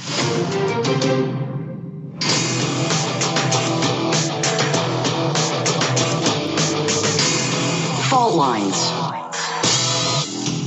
And we're back. You're listening to Fault Lines with Thomas and Stranahan. And for this segment, we're talking about Benjamin Netanyahu, Israel's prime minister for over a decade. He walked out of a Jerusalem courtroom where he is being charged in a combined 3 cases known as cases 1,000, 2,000, and 4,000. This was yesterday. He has since been cleared of case 3,000, by the way. We may come back to that in a few minutes. Just to set people up for this, in case 1,000, he is being charged for accepting almost $300,000 in gifts, most notably champagne and cigars from a Hollywood businessman and Australian billionaire. Those 2 men are not on trial. In case 2000, Netanyahu is said to have discussed a quid pro quo with Arnon Moses, the publisher of prominent Israeli newspaper Yediat Ahronot. He would have received preferential treatment from the newspaper in exchange for passing legislation that would curb the strength of a competing newspaper, Israel Hayom, owned by the late Sheldon Adelson, by the way. Moses is also on trial. In case 4000, Netanyahu is accused of receiving favors from telecom mogul Shaul Elovich and his wife Iris in the hope that Netanyahu would not obstruct their business interests. And again, after confirming his lawyer's statements, he walked out of the courtroom a mere 20 minutes into the trial beginning yesterday. To discuss these cases and their consequences on Israel's fragile government, we are joined now by Miko Peled. He is a human rights activist and author of The General Son, Journey of an Israeli in Palestine, and author of Injustice, the story of the Holy Land Foundation 5. Miko, thank you for joining us. How are you doing this morning? I'm doing great. It's good to be with you guys. Thank you. It's great to have you back. All right, I'll just start it right here. Netanyahu walking out of the trial yesterday. What message does that send, and how do you think that's being received by Israelis today? Miko. It's hard to tell. The way Netanyahu is very similar to Trump in many ways. So he plays it as the victim of, liberal press and the liberal justice system and that sort of thing. And it goes down actually pretty well. I mean, if you think about it, the last elections, he was already indicted and he still became prime minister. So it's hard to say how it's going to impact him politically, but he knows how to play it very, very well. And it just so happens that the International Criminal Court prosecutor decided almost at the same time, or very, very close in time, that the West Bank and the Gaza Strip are within the court's jurisdiction to investigate war crimes. And Israelis are very sensitive about that, because how dare anybody claim that they commit war crimes? And Netanyahu is probably the preferred man to be leading the charge against this. So it's, Israeli electorate is a funny thing. They're a lot like, imagine an entire country where the majority of the people are Trump supporters. Well, I suppose it's a lot like the United States, we could say, because there's a large, except over there, it's a larger majority. And so that's what it's about. And because he knows how to play it so well, he's still in power. That's amazing. I mean, because you're right. It seems like the charges were just following him around, and it didn't seem to diminish his political career or his politics or his standing, let's say, in the political circus of it all. You also mentioned something else, the International Criminal Court. Now, this is always interesting to me, because my thought is, if you have an International Criminal Court, you have an open-air ghetto, then what is the court doing? And I understand that the court doesn't have jurisdiction over the entire world, but in this case, like you said, they've asserted jurisdiction over issues of Palestine. Let's play this clip. This is Netanyahu responding about the International Criminal Court allegations. Let's play the clip, Andre. When the ICC investigates Israel for fake war crimes, this is pure anti-Semitism. The court established to prevent atrocities like the Nazi Holocaust against the Jewish people is now targeting the one state of the Jewish people. First, it outrageously claims that when Jews live in our homeland, this is a war crime. Second, it claims that when democratic Israel defends itself against terrorists who murder our children, rocket our cities, we're committing another war crime. Yet the ICC refuses to investigate brutal dictatorships like Iran and Syria, who commit horrific atrocities almost daily. As Prime Minister of Israel, I assure you, we will fight this perversion of justice with all our might. Now, that's astonishing. Netanyahu, when he was in power, I remember, I think this was a few years ago, they killed 2,000 people, over 2,000 people, and 80% of the people killed were civilians. And these bombings, these raids, putting people in prison, putting children in prison. I remember even during the protests recently, they were shooting people in the head, in the groin, in the knees, in order to basically decapitate people to stop those people from the right of return. Now, Netanyahu, despite the fact they're knocking down homes, despite the fact that they're appropriating land from the people that are living there, his argument is, no, there's nothing to see here, folks, and we're not doing anything wrong. And that, for some reason, having a crime committed against you justifies you committing a crime against somebody else. I understand the public. How's the public? The public actually really sees this as Netanyahu's their champion on this issue. Like, there's no leeway in this in Israel, is there? Well, I mean, if you listen to Netanyahu's the statement, I mean, it's right out of the Trump playbook. The court didn't say any of the things that he said they said. They said that they have jurisdiction, so they can investigate. I mean, they took a long time to deliberate. They sent it to a special committee to make sure that they do have jurisdiction.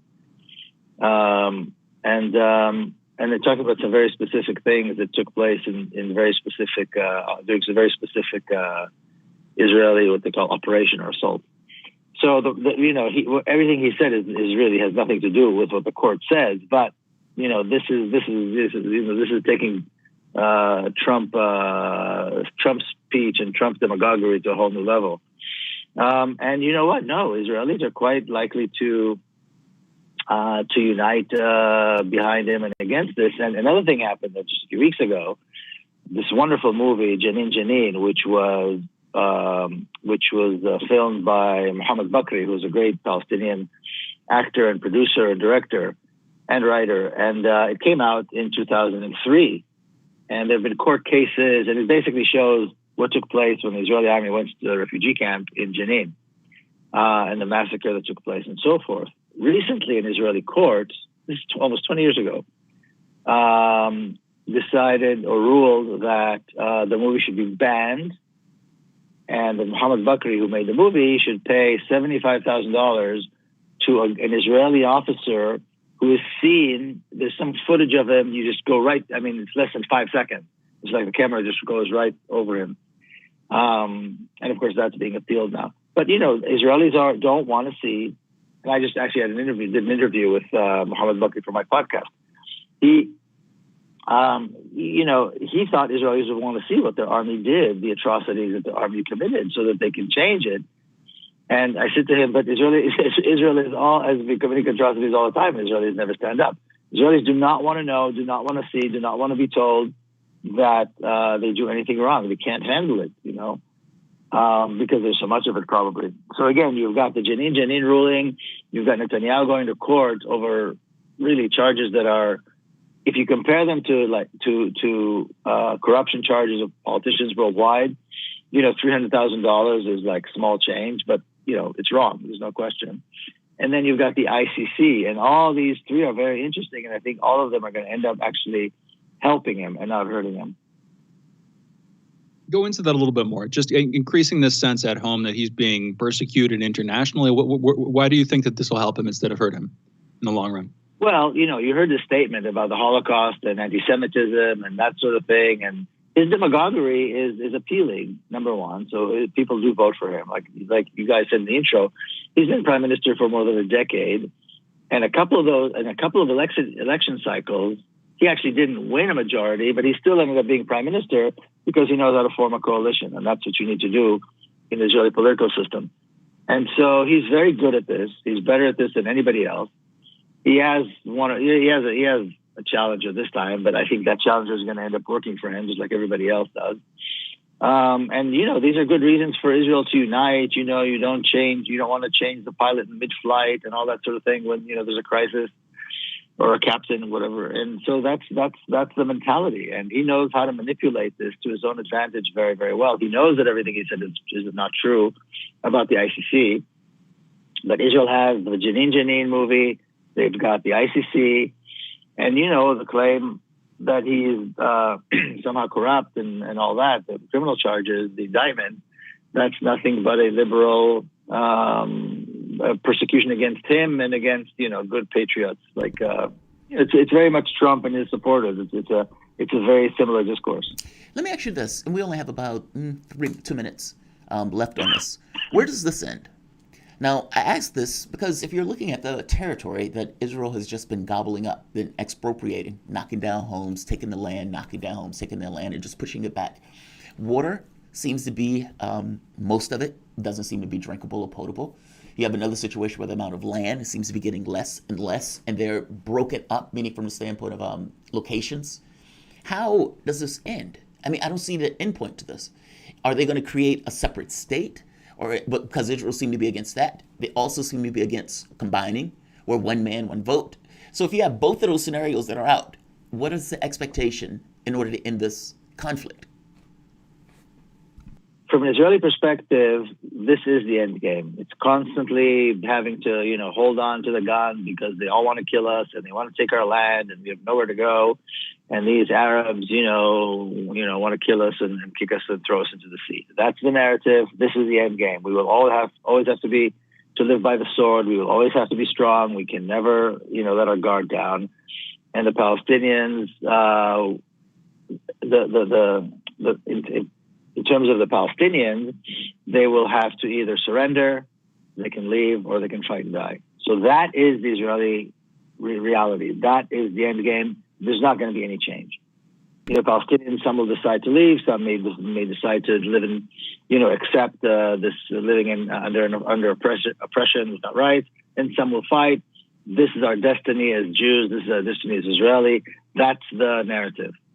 In reality, what I believe is going to happen is that the state of Israel will collapse like other, racist and fascist regimes, and be transformed into hopefully a democracy with one person, one vote, where the rights of everyone are respected, and the Palestinian refugees are permitted to return to their homes and their land. That's how it should end. Real quick, 1 second. If one man, one vote, would that be accepted? I mean, because Israel keeps saying that changes the character of Israel, and they would say that's not Israel anymore. No, it's not going to be Israel. Of course not. It can't be, because Israel means a racist apartheid regime. Okay, Miko, I have to end it here. I just wanted to get your response to that one real quick, but we have to end it. The voice that you guys were listening to is Miko Peled, human rights activist and author of The General Sun, Journey of an Israel in Palestine, and Injustice, The Story of the Holy Land, Foundation 5. You can follow Miko on Twitter at Miko Peled, buy his books on Amazon, and learn more about him and his work by going to MikoPeled.com. Miko, again, thank you, man. We really appreciate this conversation. You guys are listening to Fault Lines with Thomas and Stranahan. We'll be back in a moment.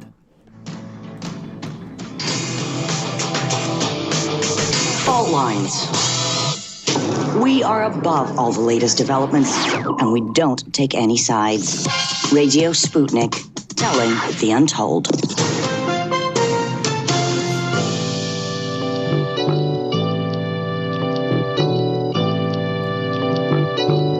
What's the most important hour of the day?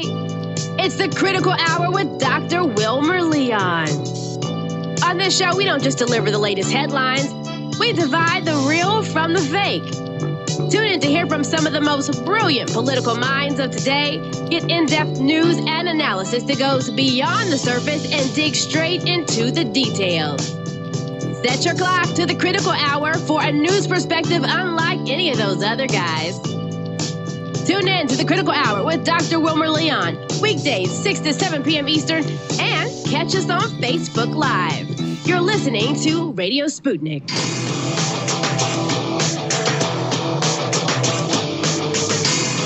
Fault Lines. And we're back. You're listening to Fault Lines with Thomas and Stranahan, and we're talking about today's impeachment trial, the start of it at least. Donald Trump is on trial for impeachment again, this time on charges that he incited insurrection. This comes after a crowd of angry supporters of his broke into the Capitol building on January 6th, leaving a handful dead and many more injured, only hours after hearing an encouraging speech from Trump in which the then president urged his supporters to peacefully march on Congress. And today, the Senate begins to hear oral arguments on his impeachment. That trial is expected to continue until at least this coming Monday. To discuss his impeachment and where his impeachment leads the Republican Party, we're joined now by Carmine Sabia, writer and editor-at-large at SabiaReport.com. Carmine, thank you for joining us. How are you doing this morning? Fantastical. How are you doing, my friend? Good, and better for having you. Thank you for being with us. I guess I'll start it off here, Carmine. Where do you think, just let's talk about the brass tacks of the matter, where do you think this impeachment trial is going to go? Do you think it's going to succeed? What do you think is going to happen? What's your take? No, of course not. No, nobody believes it's going to succeed. He's going to be acquitted because brass tacks. It's a political thing. They don't have the numbers. It has nothing to do with innocence and guilt. It never does. It has to do with, do you have the numbers to make an impeachment succeed? They do not. That's fair. I mean, yeah, I don't think they have the votes per se. But let me ask you this. So, from my standpoint, Trump should be impeached. And from my standpoint, Trump should be convicted. Whether or not they have the votes or not, you're right. I don't think they have the votes. I think Trump still radiates a certain power that allows some of these Republicans to be a little bit terrified of him in their areas. But if it was me, God King Thomas, Trump would be impeached. Because from my standpoint, I have no issue with a politician contesting an election result. None.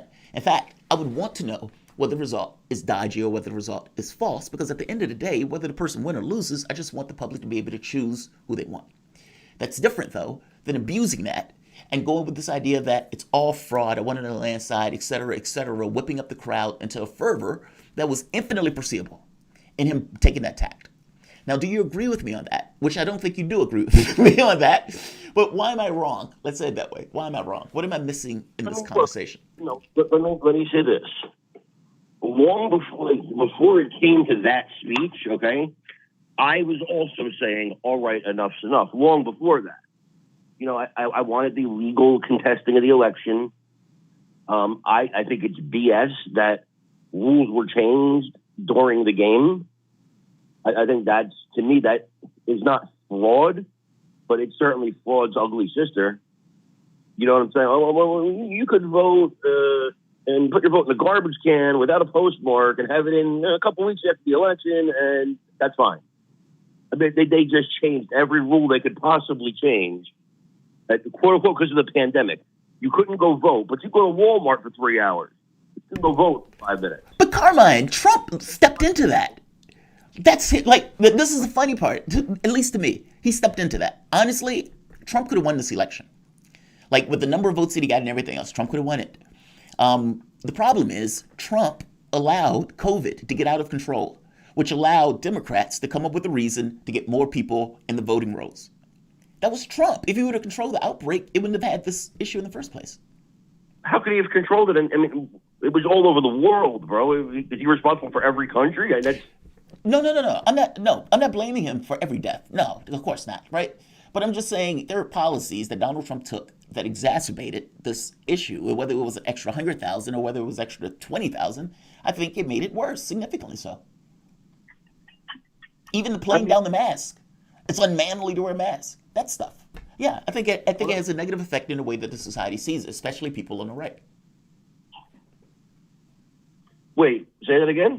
I think it has a dramatic effect on the way people behave, especially on the standpoint of the right. Meaning, if Donald Trump is against the mask, if he's saying the virus is not a big deal, if he's saying, we're going to be done by Christmas and all this other stuff, his public and the people that support him, the people who say Trump could kill a man on Fifth Avenue and I'll still vote for him, those people are going to identify with Trump in the way that he goes about this stuff. Which means if he would have came out with a mask in the beginning, I don't think a lot of the hysteria would have been around the mask. If he would have did the Defense Production Act in the beginning, if he would have pushed for, I hope you get what I mean. Policies could have been done to try to bring down the number of people who are ill. And because of that, it basically allowed these kind of extra things where Democrats can make an argument of, hey, we need to increase the voter rolls. We need to send mail to everybody so they can vote in the mail. But I'm saying the premise for that was the uncontrolled virus. Listen, Democrats want, if they could get your dog to vote, everybody should vote. Everybody should vote. Stranahan, Thomas's dog said they got to vote. Send them ballots. You got to send ballots. So you know what? There's some aliens on Mars we heard about. They want to vote. Oh, you're good. 12 years old is old enough to vote. Come on, send them the ballots. We'll have a clown bring them to school. They want. I mean, and they'll say, "Well, what's wrong with wanting everybody to vote?" You want everybody to vote, bro. You want everybody, and you know what? The less a person understands about politics, the more you want them to vote. The less they understand about economics, the more you want them to vote. So it's who they are, bro. It's who they are. Well, and Trump's not as far as I can tell, Trump is not on trial for impeachment for his handling of the coronavirus. Now, that would have affected public opinion of him, but as far as I can tell, the right recourse for dealing with that in the case of a president is in an election. Unless he committed crimes directly, then you deal with that by an election, and he lost this election, despite what some of his supporters are saying about how this election went down. And I mean, Jamarl, I agree with you. I think specifically on the issue of the masks, that's not the only issue, but just on that one, let's take that. He failed Americans. I think that was a significant problem. I think that his administration was hobbled by him in its ability to effectively respond to this. On the other side of the equation, though, you need to look at what Democrats were doing in the early stages of the virus. While Trump was saying some admittedly bordering on racist stuff, if not racist stuff, about how this is the Wuhan flu and making it all about how the origin of this virus is thought to be in China, at the exact same time as he was doing that, or right around that same time period, Democrats were criticizing him for wanting to shut borders down, which, pretty much every country around the world has done at this point in response to the crisis. They were going to hang out in Chinatown while he was trying to shut the borders down. So there are problems on each side of the equation here, but I can't help but think that if Democrats had been in power, if Hillary Clinton had been president, we've talked about this, I do not know how much better she would have handled the coronavirus. Carmine, we're a bit off the topic of the impeachment trial, but like you said, I think it is a political play. What's your take on this, though? What's your take on how Democrats would have handled this? I agree with you. I think, listen, Democrats would handle it better because Democrats love to flex Gestapo power anytime they have a chance. This would have given them the perfect opportunity to say, I am king and you must do this and that. They love that. They love that stuff. Just from a policy standpoint, they love it. They love being able to tell you when you go to school, when you go. But, I agree. Look, Trump made a lot of mistakes during the pandemic. And I said so. I call my side out when it messes up, man. I don't know how good the masks were. I don't think we were helped by Dr. Fauci telling us don't wear masks. Absolutely. I don't think we were helped by that. I think that made a lot of people still to this day be like, these guys are full of it because it's don't wear a mask and then wear a mask. That's a big deal. But anyway, let's get back to impeachment. I don't think he should have been impeached. And I certainly don't think he should be convicted. Not because I'm a Republican, not because if he did something that was a high crime, I would sit here and say, got to impeach him. First of all, how do you convict a president who's not president anymore? I'm not sure how that works. He's a private citizen. But I'm not a constitutional scholar. I'll leave that to them. But what did he do? When you look at what actually happened, the riot, the insurrection, the planting of pipe bombs was planned in advance by these people, anarchists. These people were. This is an excuse for them to do what they always wanted to do anyway. So did he say things that whipped up a crowd? Yeah, but there were people there that were there to do that deal regardless. He could have said, whatever he said. He said peacefully march. The man said march peacefully. So what do you got him on? I can answer that. Insurrection. He tried openly, let's be honest, and I'm not saying you're not being honest, I'm just figure of speech. Donald Trump openly tried to petition to get the election overturned. He called the governor of Georgia trying to get him to find votes from somewhere. He had his lawyers go out saying that the death of Hugo Chavez working with Governor Kemp and the communists and the CIA undermined the election results, giving it to Joe Biden. I mean, come on. Even from the standpoint of the governor of Michigan, when those guys went to attack her like a mob was trying to take her prisoner, he even was going after her. So it wasn't a situation that Donald Trump wasn't doing anything. The talks with Mike Pence, trying to get Pence to do something else. The talks with the other Republicans, trying to get them to block the vote. And again, I have no issue with this if you have evidence to back it up. And the problem was that Trump didn't have evidence to back this stuff up. It seemed all done just because it's in the open doesn't make it any less of an attempt of a coup. That's my feeling on this. And I look at this like the Iraq War. If Bush would have been prosecuted for the Iraq War, maybe Obama doesn't use those flying killer drones, or maybe he thinks a little bit different about going into Syria and getting 500,000 people killed. It's important sometimes just to prevent the behavior from going forward. What Trump did was abominable. Honestly, come on, Conrad, do you agree? I mean, he's basically trying to undermine the government of the United States. That's the way I see this. That's why they're impeaching him. I felt it went too far long before that. Yes, I did feel it went too far. But insurrection? Nah, not insurrection, man. I understand what he did, but if you read like the whole conversation between him and the Georgia Secretary of State, he's not saying find the votes like anywhere you can find them. He believes in his heart and soul that those votes existed and hadn't been counted. If I shouldn't say what he believed. I can't guarantee that, right? I'm not his head. But from the appearance that phone call to me, the man believed the votes existed, that he was being robbed. He believed that. So you believe Trump was a true believer of this? Huh? You really believe Trump believed this? You believe he believed everything that these guys were saying, what Giuliani and what Sidney, what are they? Yeah. Okay, fair enough. I think he believed Mark's talking about it. Now, I think Sidney Powell was a nut, and I think Giuliani used this to try and get a payday. And I've been saying that for a while. But I believe that Trump believes them, yeah. But is that a good thing? You've only got a minute left. I mean, admittedly, it's a lot better than an outright lie. It's a good faith interpretation, assuming that he was acting in good faith. And frankly, I do too. But that didn't impress me at the time because these claims were ridiculous when I was looking into them. I've heard that there are plausible claims, but I haven't heard the specific claims that people say are plausible about how the election got overthrown. But in your opinion, in closing, what justified him in assuming that there was election fraud? Or mine? I think because of the rampant rule changes that happened so quickly through the courts, it gave the impression that, hey, they're trying to steal this thing. it gave that impression. And so after that, anything's possible, I guess, in your mind. I mean, to me, that's how I see it. Again, I was not with him on thinking that it was this big robbery. I think the robbery occurred by changing the rules during the game. All right. Fair enough. Carmine, I want to thank you very much for this conversation. Great conversation, as always. Thanks for joining us, man. Thank you, guys. You have a great day. Take care. Hey, you too. For those listening, that was the voice of Carmine Sabia, writer and editor-at-large at SabiaReport.com. You can follow him on Twitter at Carmine Sabia. Watch the Carmine Sabia show by going to SabiaReport.com and subscribe to his feed on rockfin.com/SabiaReport. You're listening to Fault Lines with Thomas and Stranahan, and we are continuing this conversation on the other side of the political aisle, another perspective with Joel Siegel on the other side of this break. Be right back.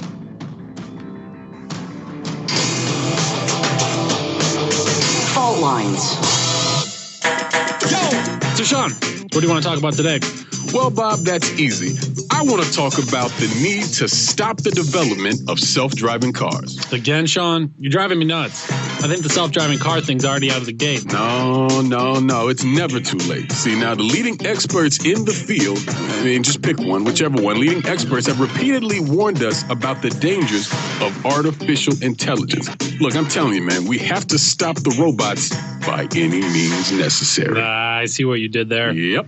Tune into our show By Any Means Necessary daily from 2 to 4 p.m. Eastern Time on Radio Sputnik. And don't forget to call in at 3:20 p.m. to our studio number 202-521-1320.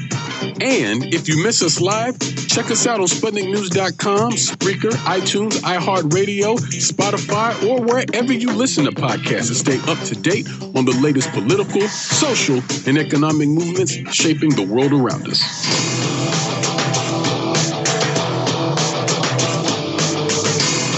Fault Lines. And we're back. You're listening to Fault Lines with Thomas and Stranahan, and we're talking about the impeachment. Again, Donald Trump is being charged for inciting insurrection against the American government after his supporters charged the Capitol building on January 6th. Trump has refused to speak at his trial, either before or during. He's not going to testify. And his legal team has undergone radical turbulence after resigning en masse at the beginning of last week before being quickly reformed. And again, this trial begins today. The Senate is going to start to hear oral arguments today, and the trial is expected to continue until at least this coming Monday. To discuss Trump's impeachment and where it will leave the Democrats, what powers it will give them, and just the facts of the impeachment himself, we are joined by Joel Siegel, former congressional staffer, co-author of H.R. 676, the Expanded and Improved Medicare for All bill, and one of the leading architects for passage of the Affordable Care Act, also known as Obamacare. Joel, thank you for joining us this morning. How are you doing? Well, I'm in Fort Lauderdale, Florida with my family, so very having a good time. How are you? Good. I'm not down in Fort Lauderdale, but I'm having a decent time myself. And right. makes perfect sense. I hear it's winter out there. I hear it, well, not in Florida. I hear it's winter across the board. So that makes sense as a place to be. But let's get into this conversation. Sure. Again, Trump's impeachment starts today. I think I know where you fall on this one. It doesn't seem like he's going to be impeached. I don't see how that's going to happen. You don't have nearly enough Republicans breaking the ranks on this one. But I'll turn it over to you. Do you think he should be impeached? And if so, why? Joel? Yeah, I think, my background is law, right? So if you look at just strictly black letter case law, yes, I do think I'll tell you where I do think the high crime and misdemeanor lies. I'm very close with Jamie Raskin, so I'm very proud of him. I will tell you this, when I worked in Congress, the one thing that Nancy Pelosi detested was impeachment, and she used to scold Mr. Conyers all the time. You're not going to impeach President Bush. You're not going to impeach President Bush. So whenever members of Congress really go to this phase, that means they feel that there's really something wrong and they need to do something. No, he will not be impeached because you have to have 2/3 majority, okay? Which means they don't have the majority. They have 17 senators who they're going to have to vote yes. And last month, they voted to say that the Senate doesn't have jurisdiction, which is, by the way, not true based on case law, to impeach a former president. That's what they did, 90% of the senators. Now, should he impeach? I'll tell you where I do think there's two possible, very clear routes to impeachment. One, when he called Roethlisberger, I heard your conversation. The Secretary of State of Georgia, he said basically, find me 11,000 votes, but then he threatened him with criminal liability. Now, when you do that, you're crossing the line.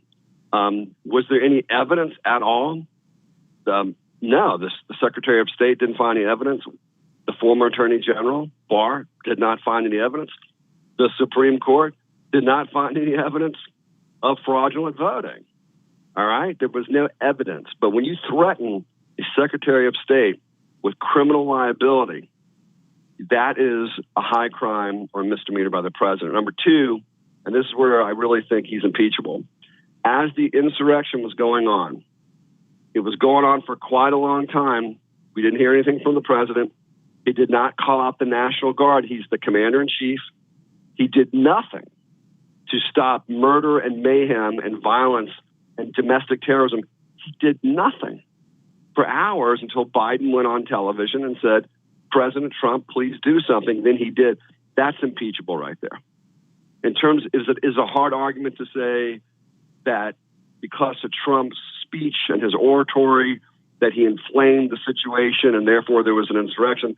That's a harder bar to clear, but the other two are not. And if any of you in your audience, any of you in your studio were watching, I was waiting, Trump, when are you going to get on television and tell these people to leave? Where's the National Guard? That's it. Well, Trump said they were nice people, and he asked them politely to leave, and then stabbed them in the back after the fact when he realized how bad it was and how bad it looked. But yeah, I agree with you. I agree with you. I just had the argument earlier that, I think he's impeached. He should be impeached. And the things that you mentioned are big deals. That call to the governor of Georgia was chilling. The Secretary of State in Georgia. That was a chilling call because you're right. He threatened him with prosecution. But it was like the threat didn't come from the president of the United States, because at that point he wouldn't be the United States if you're overturning the government. It's almost like the threat was, when I overturn this, I'm going to come after you for crimes of not finding votes that don't really exist. I mean, it's extraordinary when you think about it. What do you think is going to happen with Trump going forward with this? I mean, is he going to get back into politics? I guess I'm trying to get in my mind of what are these guys going to do now that Donald Trump is gone? The Democrats, for that matter, especially in regards to who they're going to go after in order to cut.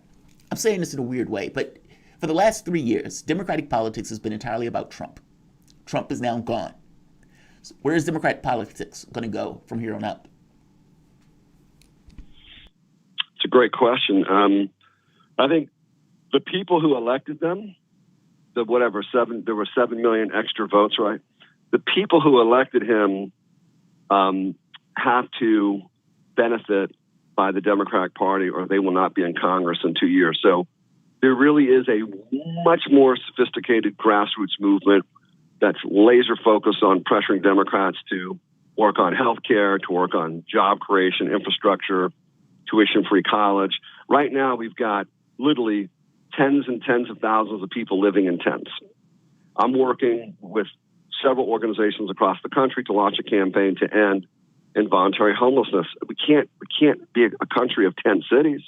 We should be a country of housing, jobs, good schools, neighborhoods that are safe. And that's where the Democrats are going to have to focus on the most important thing right now. A, COVID-19, making sure that everyone gets their vaccination. 2, there's a safety net. Not one person gets evicted from their home, their lights turned off. I really think that there are, especially the small businesses, I think they need to be subsidized like they are in Europe.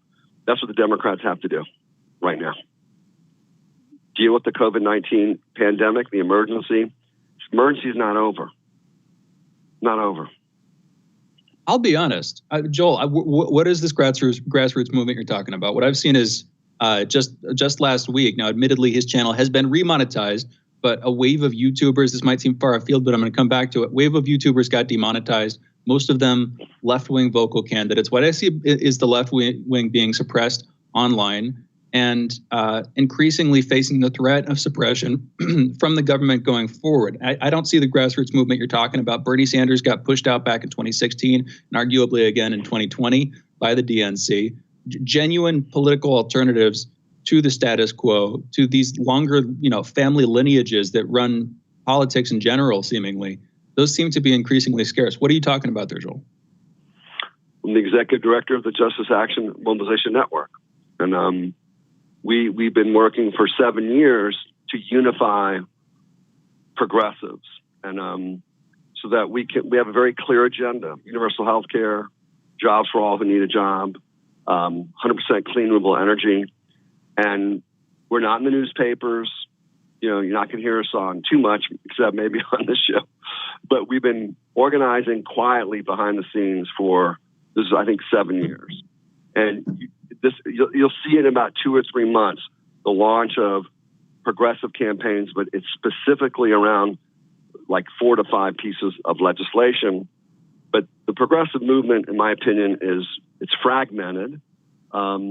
It's not unified, and that's what we're trying to do to the maximum extent possible. What I learned 13 years as a senior staffer for John Conyers, I would take seriously a bill if I saw 40, 50 organizations behind it, or if I was getting visited in office. So I'm bringing kind of that experience to the progressive movement, but it needs to be unified. It needs to be well-funded, or it can't do too much. Democrats, you have to, with the Democratic Party, you have to push them very, very hard to do what I think, I call human-centric policies. If you don't push them, they're not going to do that much. That was my experience there. Were there some good members of Congress? Yeah, absolutely. There were a lot of them. But a lot of, and I'm going to just say this right now, the staff runs the Congress. The members of Congress don't run the Congress. They don't have time. They're raising money. It's the staff. And once I realized, okay, the staff run the Congress, I started being kind of really bold in terms of, moving Mr. Conyers into a more progressive direction than the staff that he had hired, who were very kind of mainstream blue dog Democrat types. So, you've got to have a movement. You have to have bills that you want to pass or bills that you want to stop. But voter suppression will probably be, one of the major issues, and that's getting legislation to restore the 1965 Civil Rights Act. Yes, that should be a big deal. Because I always was weirded out when Democrats wouldn't, like Republicans would go after, and this was, I guess, when I was an Obama Democrat at that point, when I wasn't really into politics, but Republicans will go after the structures that allow Democrats to get in power, and Democrats would let them. So they would attack unions. They would attack, the voting days. They would attack the Voting Rights Act, and even going so far as to allow gun IDs, but not student IDs. You had that kind of weird stuff in order to just depreciate the vote total. Right. And like I was trying to tell people, it's not, you don't have to get rid of 50% of the people. You only need to get 1 or 2% off to shave it, especially in close elections. And so I never understood why they just stood by and let those particular things take place. Voting Rights Act looks like it's something that it should be passing at this point. I totally agree with you on this. From the standpoint of the staff, though, there's a contradiction between a candidate that needs to raise money versus a candidate trying to do progressive policy. Is that contradiction felt from the staff and the person? Meaning, I understand the idea that the staff may, let's say, point in a direction because Congress spends 70% of its time begging for cash. But still, that cash has influence on the perspective of the individuals, meaning the staff is always to some degree constrained by the financial, responsibilities or financial investment of whoever put the money in their pockets. I think this is where incrementalism comes from. Now, am I wrong on this? Meaning you can do incremental policies and take all that money, but if you do something big that hurts your donors, they're not going to give you the cash. In fact, they're going to use it against you and use super PACs against you. So how does the progressive stuff come into play when the people also have to fundraise? It seems like that's a contradiction. 1 minute. It's a great, that's a brilliant question, by the way. That question deserves an entire show, by the way, maybe an entire week on your network. So let's say you're John Conyers and your district is predominantly African-American. He just did not have to worry about how cash was going to influence him because he had progressive donors. So if your donors are progressive, you don't have to worry about it. In terms of the Democratic Party, incrementalism is absolutely related to two things: donor behavior, or the fear of donors not giving you money, or the perception that if you've gone too far to the so-called left, I can't stand that word, by the way, then they won't get reelected. Well, what we do see is every candidate that ran on Medicare for all got reelected. Okay, Joel, we're gonna have to bring you back, man. This is a really interesting conversation. 15 minutes was nowhere near enough, so we're gonna get you back. I really appreciate you coming on. The voice that you guys were listening to is Joe Siegel, former congressional staffer, co-author of H.R. 676, the Expanded and Improved Medicare for All bill, and one of the leading architects for the passage of the Affordable Care Act, also known as Obamacare. He's co-founder of the National Director of the Justice Action Mobilization Network, a nationwide multiracial climate action network. Great conversations. You guys are listening to Fault Lines with Thomas and Stranahan. We'll be back in a moment.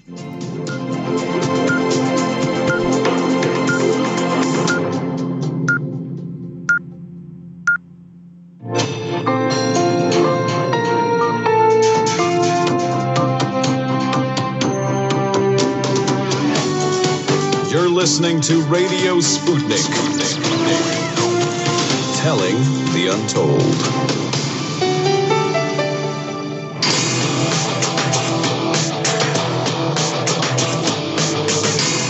Fault lines. Live from across the divided states of America, it is time now for the last hour this morning of the most disruptive show covering news, politics, events, and more across our country as well as across our globe. In the independent corner, I am your political analyst, Jane Stranahan. And in the left corner, I am the indefatigable, the ever-vigilant, the last man on the wall, your political analyst, Jamarl Thomas. And together we are Fault Lines with Thomas and Stranahan. All right, getting back into the headlines this morning. First up in COVID news, at least 1,547 new coronavirus deaths and 92,603 new cases were reported in the United States yesterday, February 8th. Over the past week, there has been an average of 111,190 cases per day. That's a decrease of 36% from the average 2 weeks earlier. And as we continue to note, infections are going down. That decrease has continued for a couple of weeks straight now. As of Tuesday morning, as of this morning, more than 27,136,000 people in the U.S. have been infected with the coronavirus, and just under 465,000 have died from it. Today, the World Health Organization provided the first details of its fact-finding mission in the Chinese city of Wuhan, where the first coronavirus cases were identified. The Chinese granted full access to all sites and personnel the WHO requested, with no objections raised. From the investigation, WHO food safety and animal diseases expert Peter Ben-Barek made the assessment that the coronavirus is unlikely to have leaked from a Chinese lab and is more likely to have jumped directly to humans from an animal. The Wuhan Institute of Virology has collected extensive virus samples, leading to allegations that it may have caused the original outbreak by leaking the virus into the surrounding community. China has strongly rejected that possibility and promoted other theories that the virus may have originated elsewhere. The team is considering several theories for how the disease first ended up in humans. The World Health Organization on Monday warned of a potential Ebola resurgence in the Democratic Republic of the Congo after a woman died of the disease. Unlike the highly infectious coronavirus, which can be spread by people who don't have symptoms, Ebola is thought to mainly spread through people who are already visibly sick. The virus spreads through direct contact with the blood or body fluids of people who are sick or who died of the disease.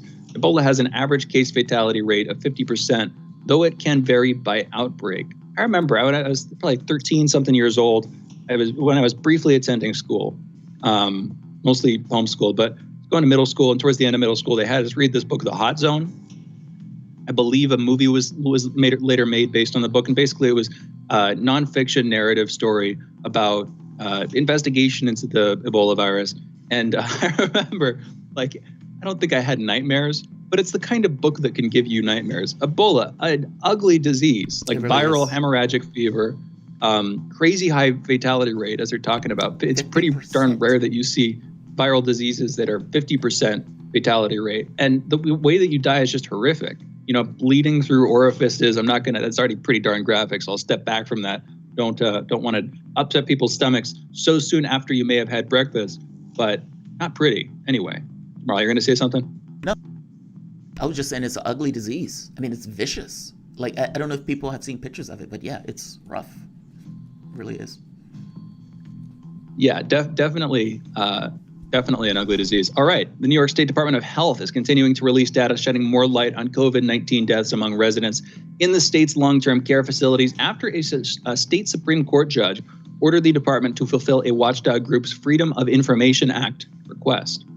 The health department has recorded nearly 15,000 confirmed and presumed COVID-19 deaths among long-term care facility residents in the state since March 1st, the data shows, the vast majority of which were nursing home resident deaths. The data comes after the state attorney general's office said in a late January report that the health department undercounted COVID-19 deaths among nursing home residents by about 50%. And it's worth stating again, at least one more time, that Andrew Cuomo, New York's governor, who was for a long time last year celebrated as sort of heading his state's charge against the epidemic, has not yet taken any responsibility for the undercounting of those deaths or for his administration's handling of the cases that led to those deaths, getting more people sick and dying. And he hasn't taken responsibility. And frankly, the media hasn't taken responsibility either up to this point for having celebrated him. As far as I can tell, nobody's turned around and been like, yeah, we shouldn't have done that. And we're not doing that anymore. He mishandled this crisis. I don't know what's going on there, but I haven't seen anybody do that on either end of the aisle, either on his end or on the media's end. That's a damn shame. Atlanta Public Schools is considering mandatory summer school aimed at helping students who suffered setbacks in their learning during the COVID-19 pandemic. This, according to a top district official. The plan, proposed February 1st at an Atlanta Board of Education meeting, has not been decided upon yet, but would focus on the unfinished learning dating back to March 2020 when schools first closed.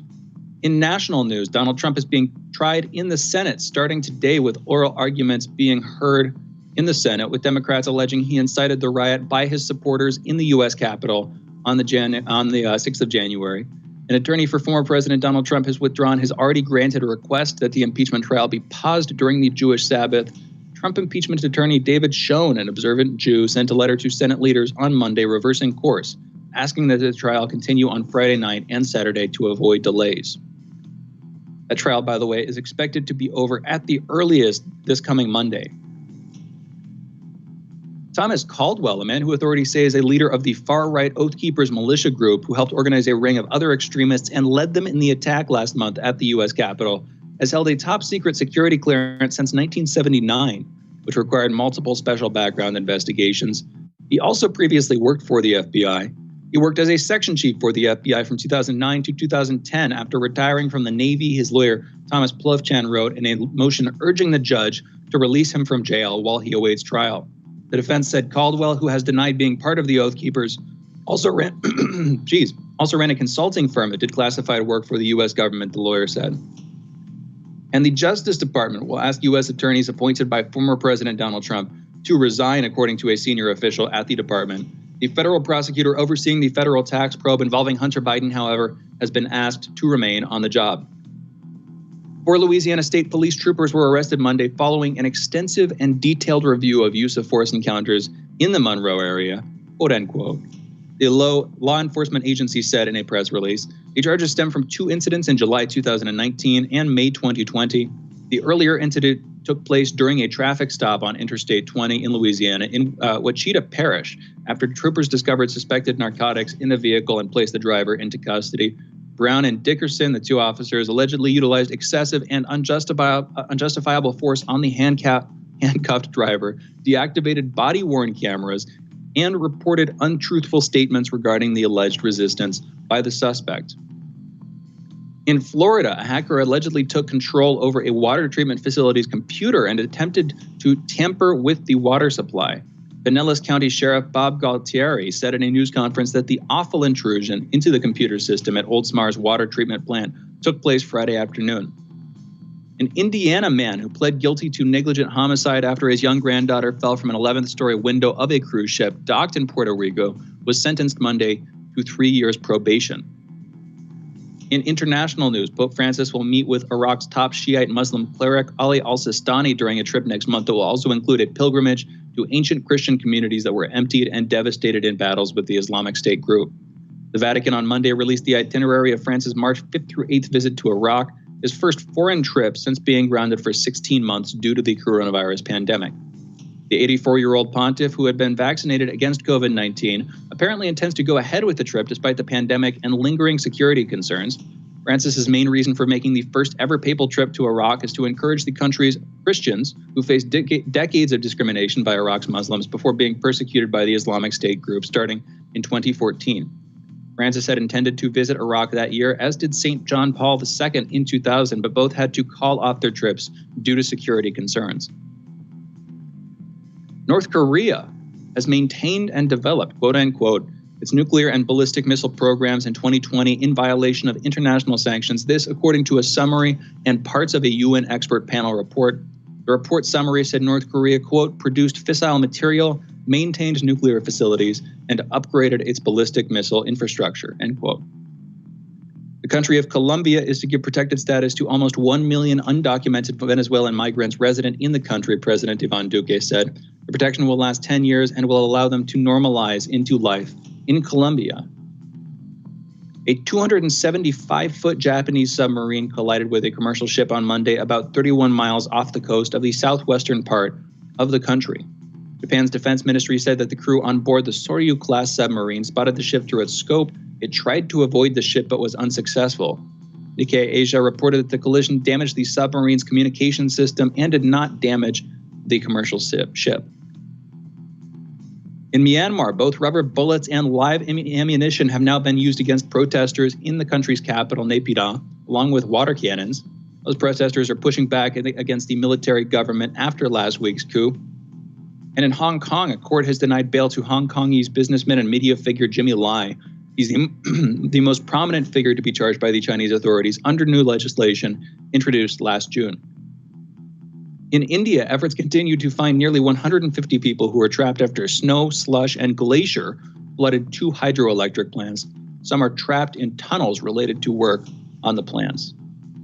And in Earth and Science news, the United Arab Emirates HOPE spacecraft, that's the first interplanetary probe launched by an Arab nation, is on course to break into orbit around Mars Tuesday, kicking off an ambitious mission to probe the red planet's atmosphere and provide a moonshot moment for the youth of the Middle East.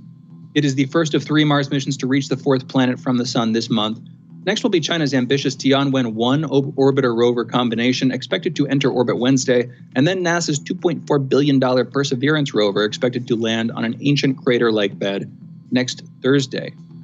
Jamarl, we were talking about this earlier. I'm just gonna hand this back to you. 3 different types of craft, with the UAE's one going in as a pure orbiter, then China's Tianwen-1 is an orbiter rover combination, so it's going to orbit, and then a couple of months later, it's going to land. And then NASA is a pure rover, Perseverance, it's going to land on an ancient crater-like bed. You were talking about this, how they have different sort of focuses for each one. They're trying to learn different things. What were you reading about this? So this was something that I was reading the other day. This was a fascinating project to me. Like, they're basically sending these things out. They each would have different functions, and all of them are basically getting to the planet at around the same time. And it's not just something even joyous about it. Oftentimes when we talk about this stuff that's taking place domestically, some of the stuff is dark. Some of the stuff is extremely dark. But you have these emancipatory moments, or these moments where humanity excels itself and, could look up to the stars and say, this is what we were able to do. We were able to create a device, throw that device off our planet, have that device travel through the vastness of space to land on an entirely new planet, where we'll be able to look, observe, take measurements, and everything else. That is profound. I think people really need to grasp that. When you look up at the sky, you see that little light in the sky. It's not the same thing as going to Georgia. You know what I mean? Like, it's phenomenal. It is hard to even process the idea of putting something where it's going to be on a whole nother planet. So I am enamored by this. And frankly, since life has no point but the point that you give it, it seems to be a pretty damn good point for exploration. Why not? So I love this. We should have more of this. You know what I mean? Like, this should be key research. I would argue this should be like moonshot projects on things like this, because I think it's valuable, not to mention not just for scientific inquiry, but also for organizing the mind of the population to something higher than their own self-interest. So 100%. 10 million % agreement. I've got a YADA agreement for you. 10 to the 24 agreement. 1990, February 4th, 1990, that was the date that the Earth received the photo taken by the Voyager 1 space probe, the pale blue dot photo, sort of famous photo, where 3.7 billion miles away from Earth, Voyager takes this photo, and Earth appears as this tiny, tiny, tiny dot within deep space. Now, again, the different ways to look at this. Some would be pessimistic about it. That's all that we are.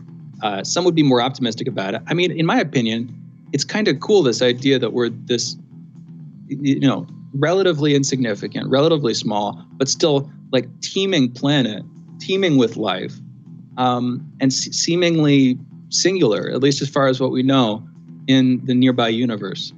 It's just incredible. Anyway, I'm going to stop waxing philosophical about that one. Back to our last headline. A plume of Sahara dust that has blanketed parts of southern and central Europe in recent days caused a sharp rise in air pollution across the region, researchers said Tuesday. The European Commission's Copernicus satellite monitoring program said measured levels of particles smaller than 10 micrometers spiked in cities such as Barcelona, Lyon, and Marseille on Sunday.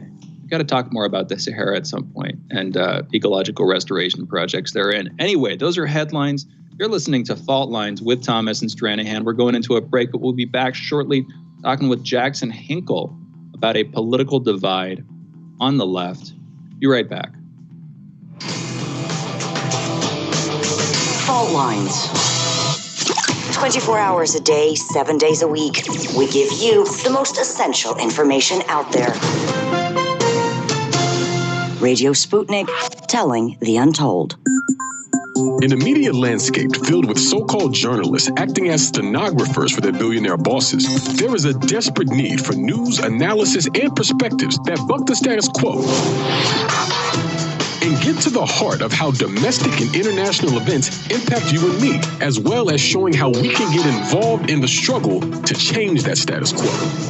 Check out By Any Means Necessary on Radio Sputnik, Monday through Friday from 2 to 4 p.m. Eastern, to hear the stories and voices that mainstream media refuses to tell you. And join us as we connect the political, social, and economic movements shaping the world around us. That's By Any Means Necessary, Monday through Friday at 2 to 4 p.m. Eastern, right here on Radio Sputnik.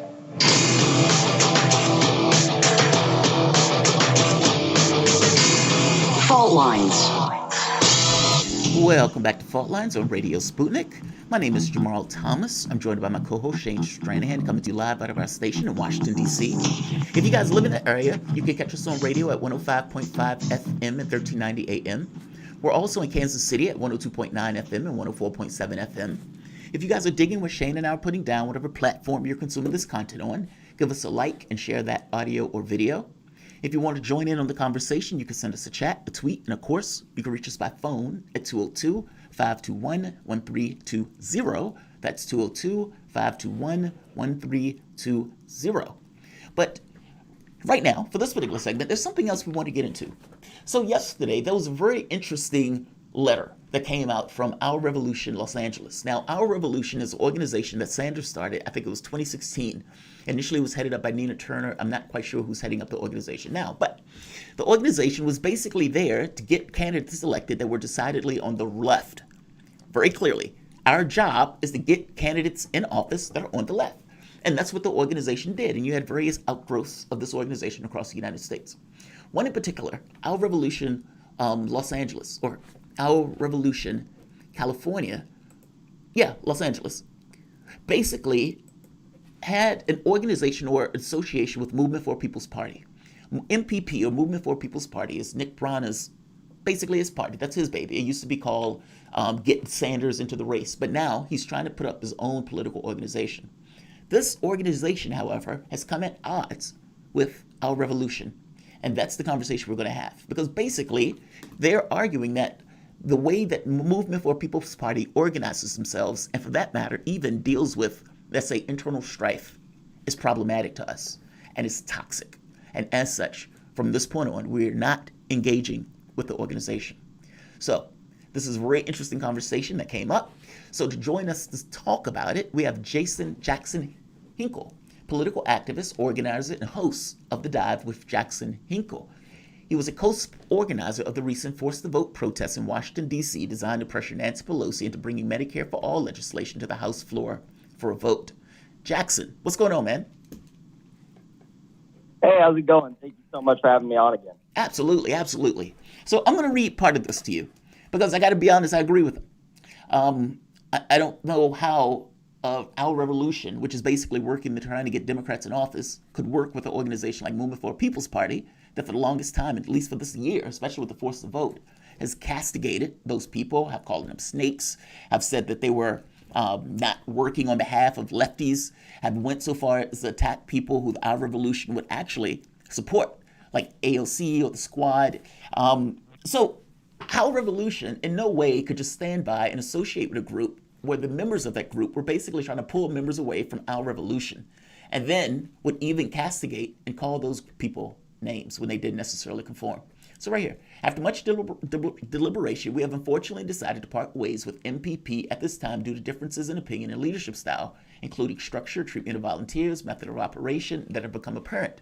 Throughout our work with MPP, several members of our organization observed troubling components of MPP's organizational structure, including non-democratically elected leadership, lack of organization transparency, lack of membership, etc. I think, though, this is the line that does it.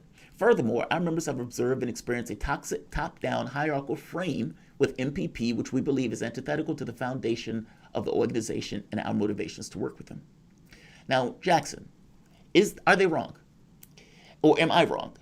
That a lot of the fuss and a lot of the back and forth between this group, and the reason that these guys are breaking ties probably has a lot to do with the way MPP has been going about attacking pretty much any random Democrat, whether those people on the left and right, and doesn't necessarily seem to be able to create discernment between a Pelosi and a AOC.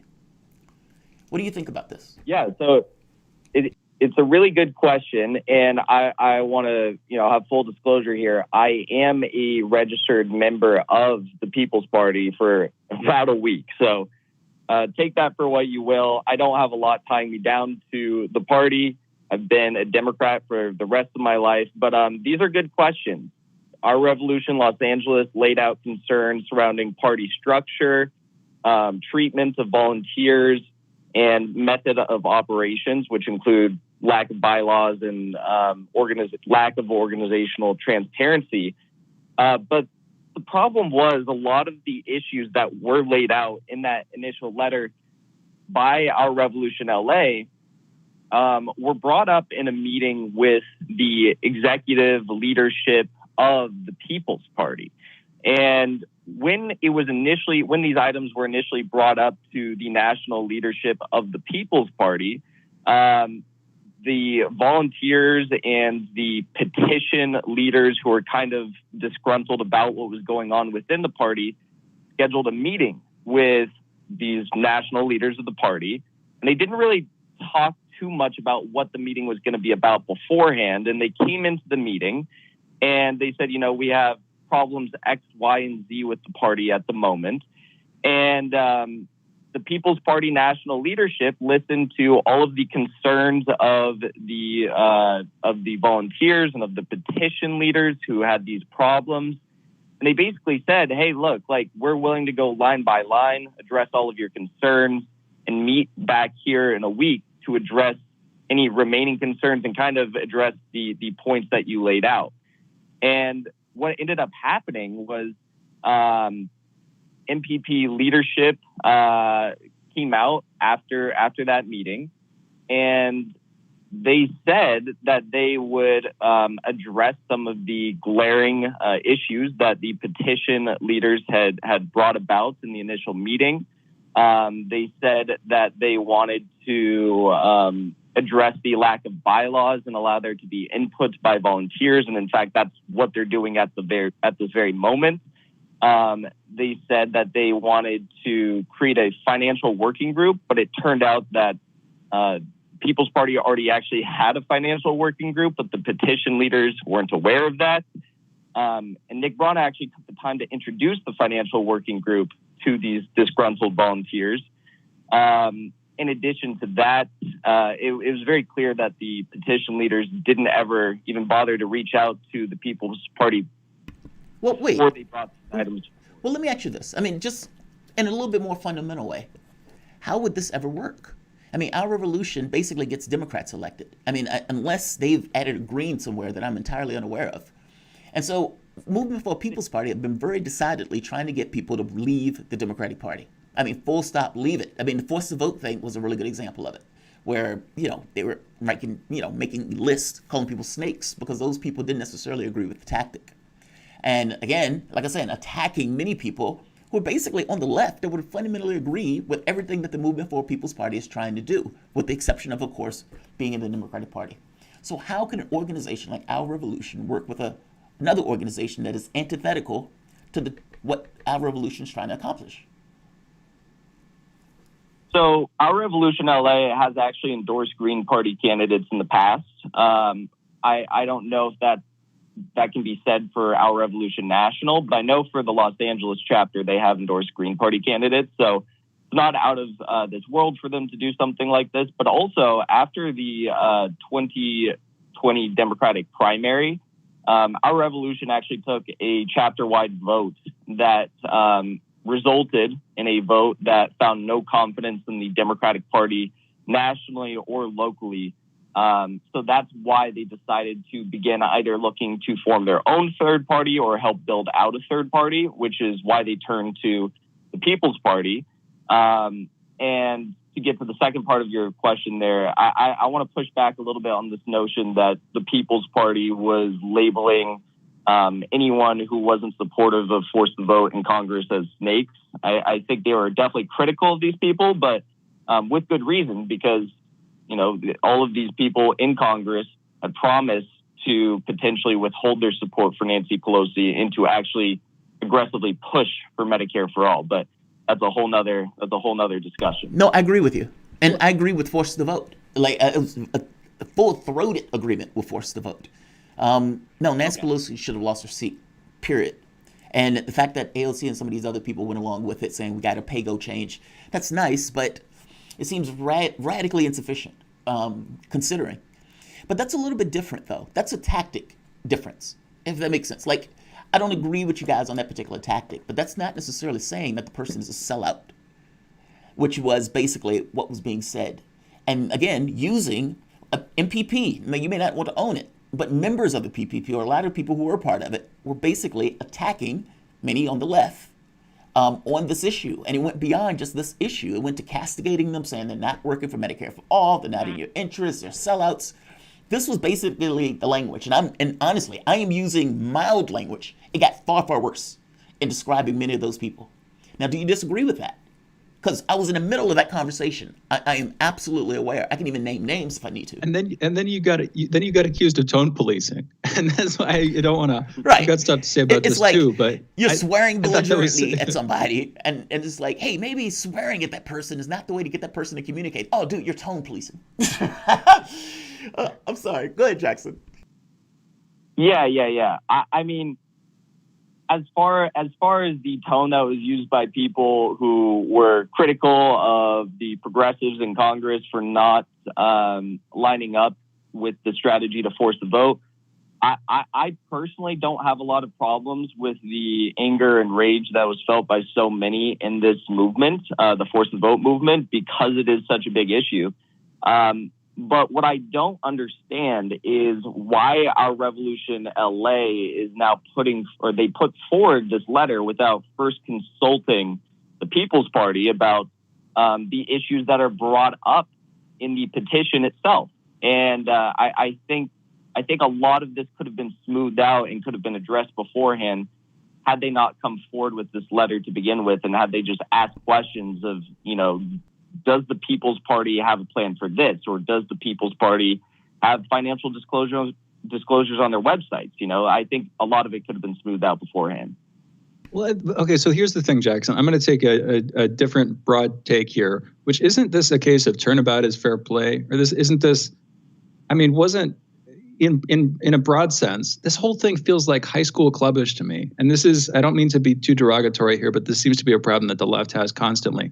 Infighting, purity testing, and Glenn Greenwald had a good thread the other day that I saw where he was talking about how a genuine political movement wants to grow. You want more support for your policies, and so the push is to pull. Whereas a sort of lifestyle club wants to shrink because you want your identity to be more and more coherent. And so you need to sort of close the ranks, close the file or whatever, to keep the outsiders out and the insiders in. Now, I'm not saying that leftist politics is a lifestyle club by any means, and I'm not saying that Movement for the People's Party is either, but there seems to be an element of both here. Now, I admit tactically, people can make arguments for trying to refine your position and to push out people who are ostensibly supporting your position while sometimes taking political actions to the contrary. But it doesn't seem like it works. It seems like it has for a long time consistently failed. And in this case specifically, isn't this just another case of infighting where this time Movement for a People's Party is dealing with it from an outsider instead of doing it themselves against people like AOC? What's your take? We've got maybe 30 seconds, 45 seconds here, Jackson. What do you think?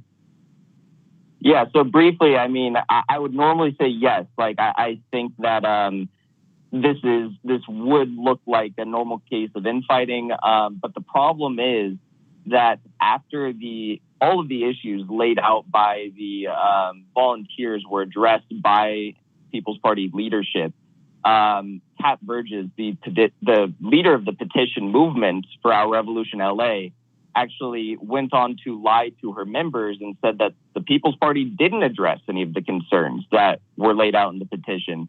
And that's when you saw Annalise Garcia, who is the vice chair of Our Revolution LA, actually submit a statement against the grain kind of Our Revolution LA and discuss the fact that the People's Party did address the concerns of the petition signers. So I think there's some bad faith attacks coming from Our Revolution LA directed towards People's Party, and I couldn't tell you why. I don't want to speculate. Okay. Why they? Okay, fair enough. Jackson, we're out of time. Thank you for joining us, man.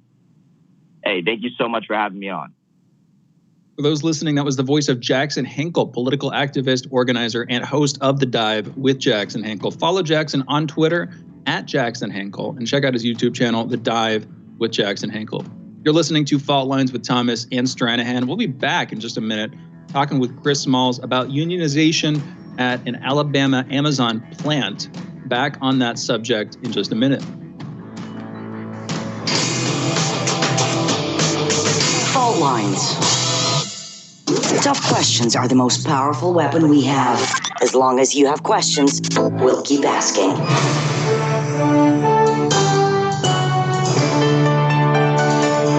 Radio Sputnik, telling the untold. Stuck in traffic? No problem. Stay informed. Stay tuned to Radio Sputnik on 105.5 FM or 1390 AM in the Washington, D.C. area. Need more? Follow us on Facebook or check us out on SputnikNews.com.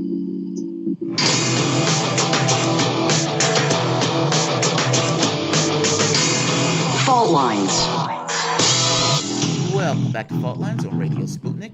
My name is Jamarl Thomas. I'm joined by my co-host Shane Stranahan, coming to you live out of our station in Washington, D.C. So let's get to this one. This is another interesting case. As the COVID-19 pandemic spread across the United States, the public's behavior logically shifted, with a larger number of people social distancing in hopes of avoiding COVID-19. As with any other societal shift, there were winners and losers. In this very specific case, retail got kicked in the teeth. However, stores that could basically sell their products online were able to excel. And nobody does it better, of course, than Amazon. Amazon did gangbusters during the third quarter of the pandemic. They were able to triple the company's profit with 37% increase in earnings. Amazon also declared $96.15 billion in revenue, increasing from $6.3 billion in the third, increasing the net income to $6.3 billion in the third quarter. If you want to compare, in the previous year, it was $2.1 billion, 3 times as much. That's an extraordinary amount of money. So what about the workers? As a flat fact, Amazon would not exist without the people buying their products, or for the most part, those people making those products or selling those products in their warehouses or working in their warehouses. And yet, those are the people who are on the low end of the totem pole. More importantly, Amazon is the second largest employer, and if they are not paying exceedingly well for all of the back-breaking work, you can imagine that's a large number of people who are end up in poverty, or for that matter, broken bodies without any real compensation. So the workers have decided to form a union. Now, ballots will go out on Monday to 5,800 workers at the warehouse in Bessemer. Bessemer is near Birmingham, Alabama. and they basically want to join the retail, wholesale, and department store union. The election vote is going to run, this is going to run from March through March 29th. Now, what's interesting is Amazon tried to prevent this. And basically, they tried to push for the National Labor Relations Board, tried to delay the union election, arguing that, well, people need to vote in person, and COVID-19 would allow those people to vote by mail. So this is taking place. These ballots are being handed out. And for the first time, Amazon, or workers in Amazon, may actually be able to form a union. The person who we brought on to talk to this knows the subject intimately because he himself was affected by this. He himself tried to form a union and was fired, most likely because of it. Christian Smalls is an activist and founder of TCOEW, the Congress of Essential Workers, a collective of essential workers and allies across the United States. He's best known as organizer responsible for staging a walkout at the Amazon Regional Fulfillment Center in Staten Island, New York, following the company's failure to protect him and his fellow workers, despite learning an employee had tested positive for COVID-19.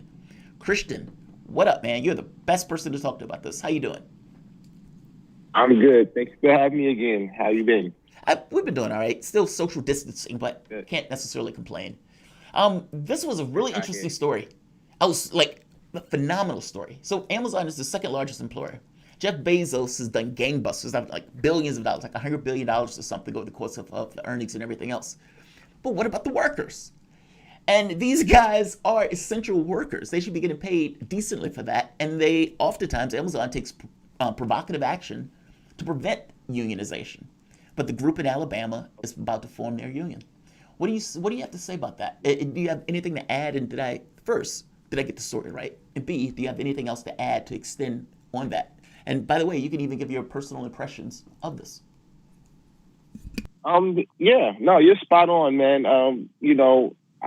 This is well, first of all, we want to say congratulations to Alabama and the folks down there that's been supporting the supporting cast. Shout out to Bernie Sanders and AOC. They've been vocal about it on Twitter. They've been supporting the rallies. Bernie sent some pizza down there. They had a rally 2 days ago. I'm planning on going down there myself and traveling down there this week. That's what it's about right now. We have to support the workers of that building and that facility. This is a very historical moment for all the workers of Amazon across the nation. And we need them to be successful so we can galvanize the rest of the nation. That's what we're hoping for. And I think that by all of us on the outside showing the support of unionization in this country, it's going to make a significant change in the labor movement. So this is a very important time right now. And I'm just hoping that Alabama, in the sense, like I said before, I hope they roll tide across the nation. And we're able to use this to, once again, unionize. And just to put this in perspective, the union had previously organized an Amazon warehouse in Staten Island, but workers at that location were fired after escalating their efforts. Amazon insists that the firings had nothing to do with them trying to form a union and that there was no retaliation. And of course, the union was not filed. They also were using some kind of algorithm or some kind of special process to weed out people who were trying to form unions. I mean, can you talk about this? I mean, this is extraordinary. And you can understand why. The moment that you have a union, you don't have a company interacting with just one singular individual. The company working with one individual will always have an advantage. However, if you have workers who are together and they collectively bargain and they push back for their wages, fighting for the wages that they want, well, the wages tend to go up over that. And not just up for them, it tends to raise wages elsewhere around the country also.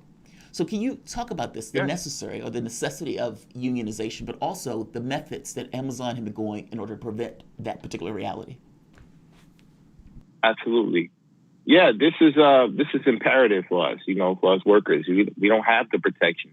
We don't have the contract. We don't have the negotiation power. We don't have any of these things, You've seen the examples that, happened throughout the course of the pandemic. The firing of people that speak up and that's been organizing And as a result, we're still dealing with the same thing 10 months later, after I was fired, coming up on, a 1-year anniversary, March 30th. I'm still fighting for the same basic demands, even in Staten Island. And Amazon's tactics, I can tell you from my own personal experience, I was a part of that machine, and I had to watch those union busting training videos and apply that to my everyday work experience, and I couldn't do that. That wasn't me. That wasn't my character. And as an Amazon worker, you didn't know any better. You're thinking that you're doing something good because the company, you're so pro Amazon, you're invested into the company that you don't want to see the company fail at any means.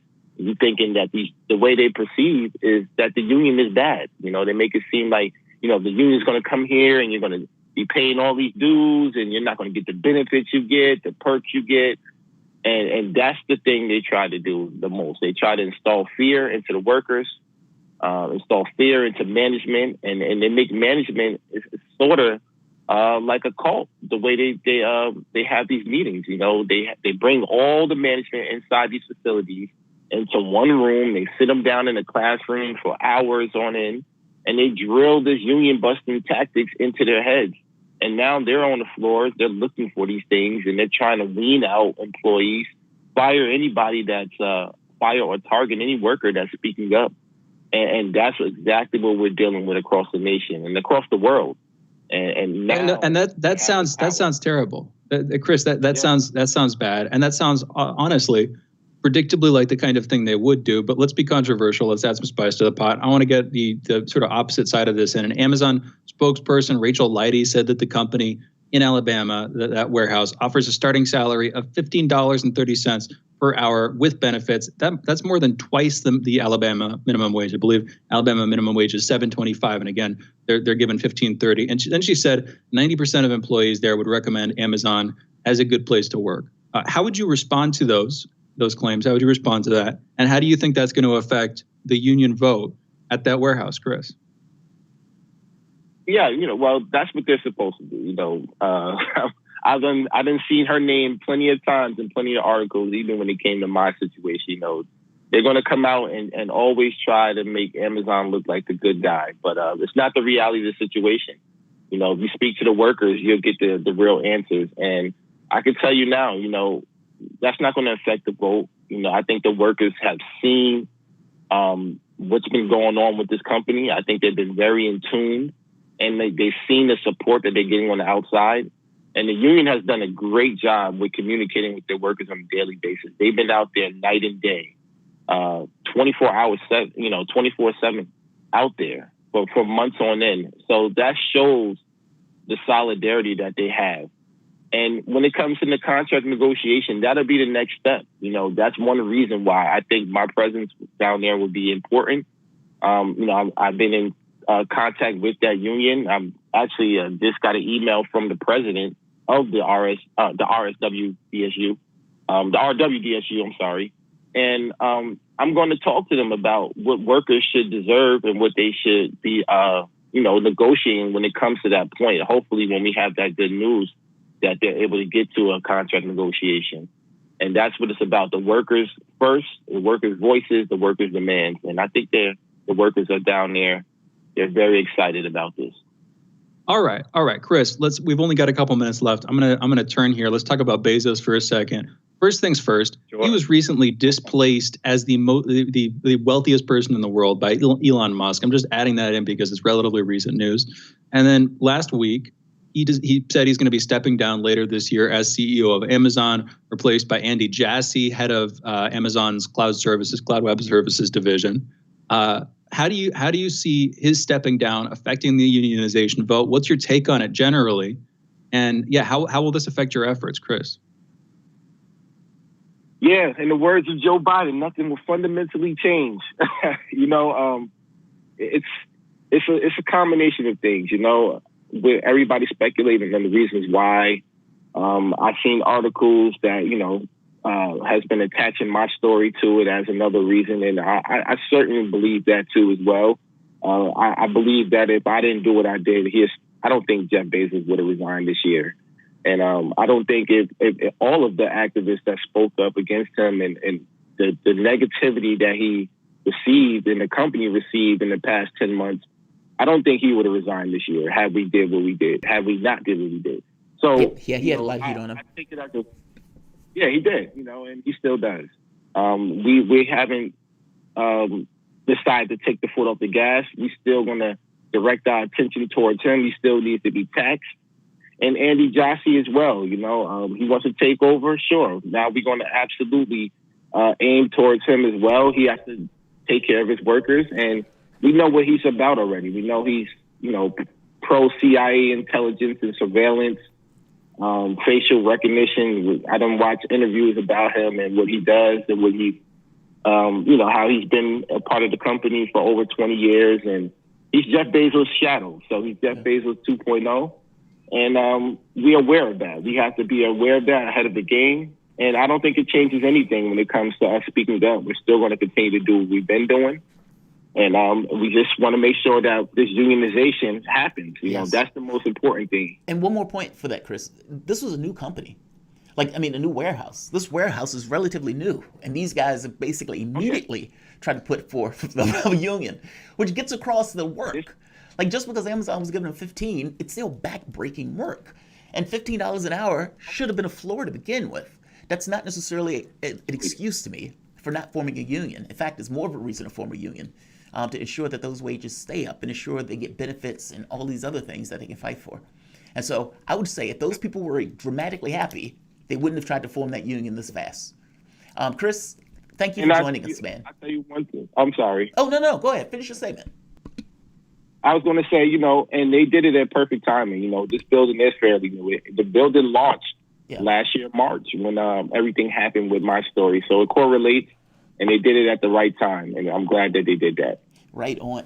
Christian, second largest retailer and second largest business in our country.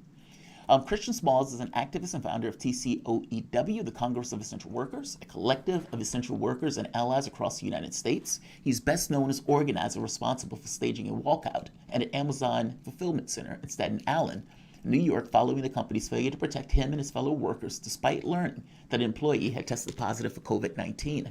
You can follow Christian or TCOE on Twitter at TCOEW and on their website, tcoew.org.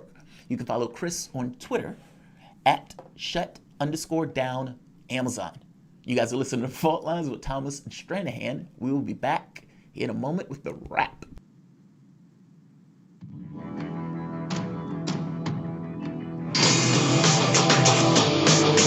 Fault Lines.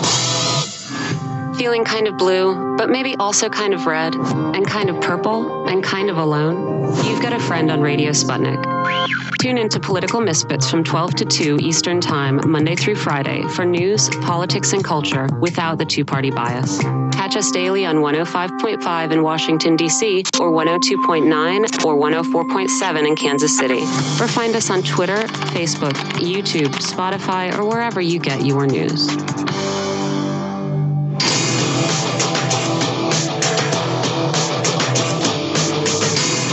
Fault Lines. And we're back. You're listening to Fault Lines with Thomas and Stranahan, and we're now in the wrap segment of today's great show, wrapping everything up into a little package and giving you a chance to call in. You can call in pretty much any segment other than headlines when we're talking about the news. Any other segment, our phone line is open, 202-521-1320. But this is especially a good segment to call. This is our segment basically dedicated to talking with you. So 202-521-1320. Again, that's 202-521-1320. We have Tarif from New Orleans calling in. Tarif, you're on the line. What's going on, man? How y'all doing, man? It's going to be short and simple. Free Julian Assange, drop the charges against him. He need to win the Pulitzer Prize. If not, we need to make up a prize and give it to him. Pfizer dropped the application with India because India wanted to test the Pfizer vaccine. So in the future, the Pfizer vaccine dealing with the COVID-19 is not going to be in India and probably not China. I'm looking at a Reuters story right now. And South Africa dropped another vaccine the Astra vaccine that's out of Britain. So they dropped that because these countries want the basically to see the test results, and the Sputnik 5 is getting a lot of countries starting to buy into it now to deal with that one. Yeah, that's about it. Free Julian Assange, drop the charges. Hashtag whistleblower Tarvis Simon.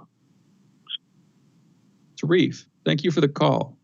As always, support the push for Julian Assange, and thank you for the news update there on the vaccines. But get another caller. We're taking more calls, 202-521-1320. Please do feel free to join the conversation. In fact, I'm asking you to. You got Ben from Ohio. Ben, you're on the line. What's going on, Ben? Hey, so I've had many conversations with friends of mine regarding the concept of, making different sites and things like a public utility.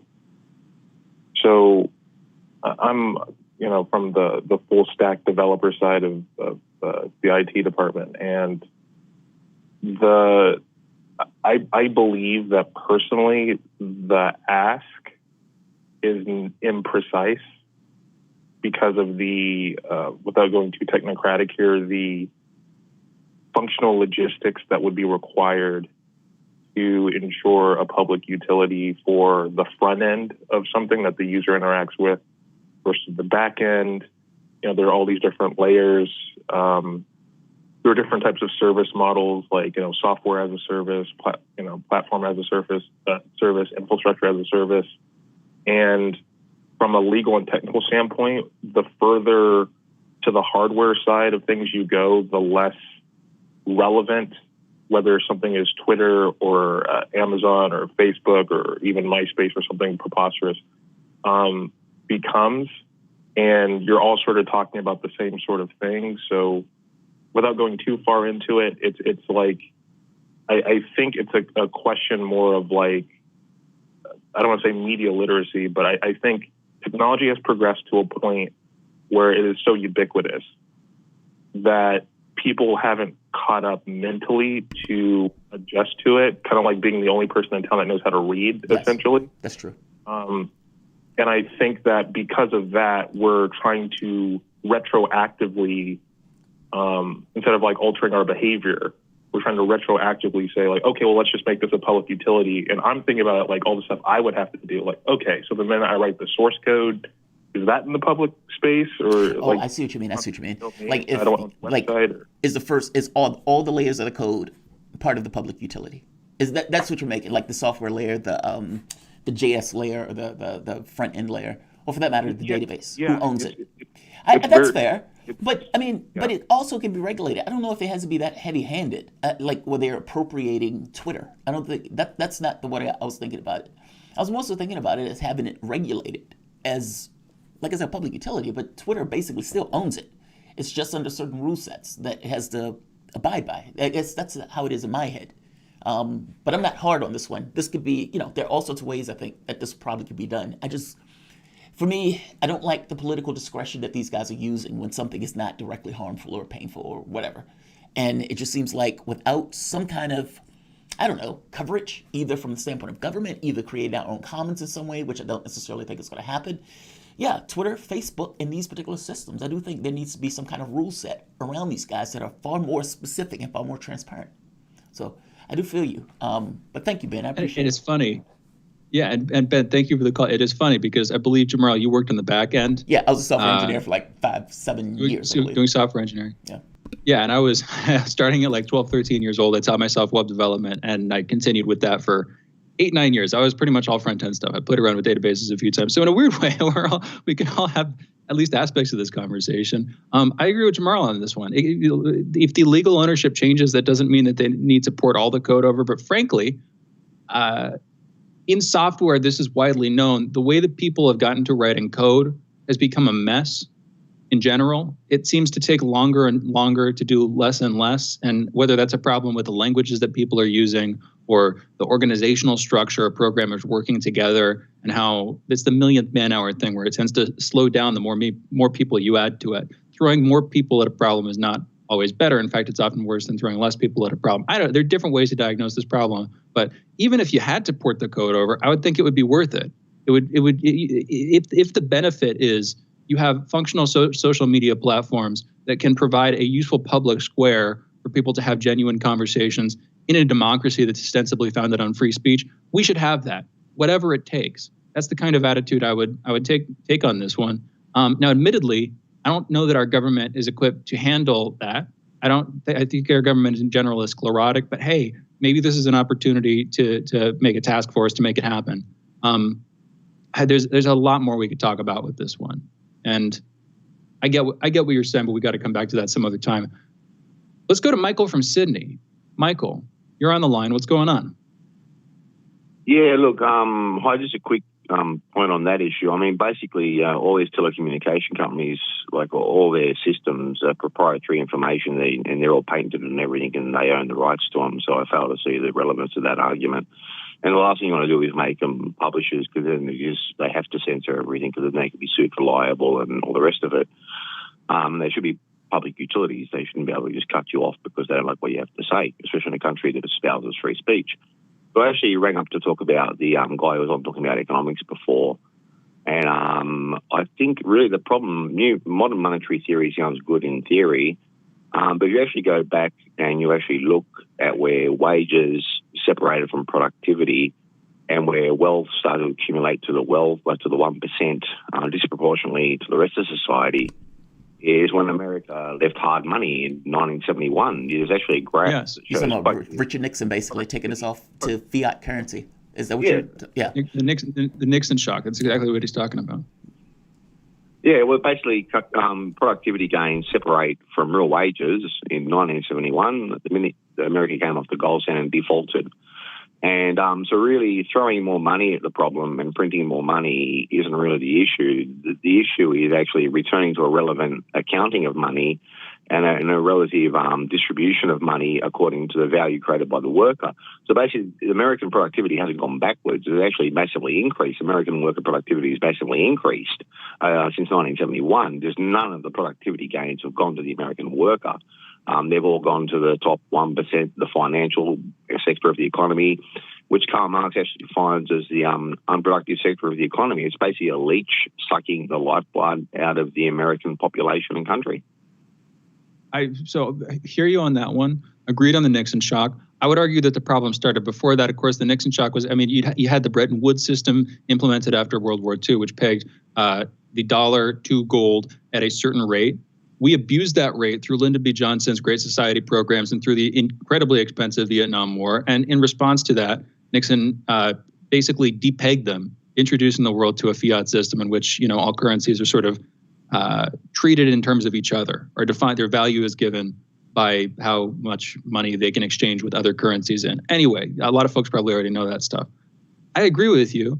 Modern monetary theory is sort of, as far as I can tell, it is the fiat currency. It is the economic theory that makes sense of a fiat currency system. But we set ourselves up for those problems before we went into a fiat currency.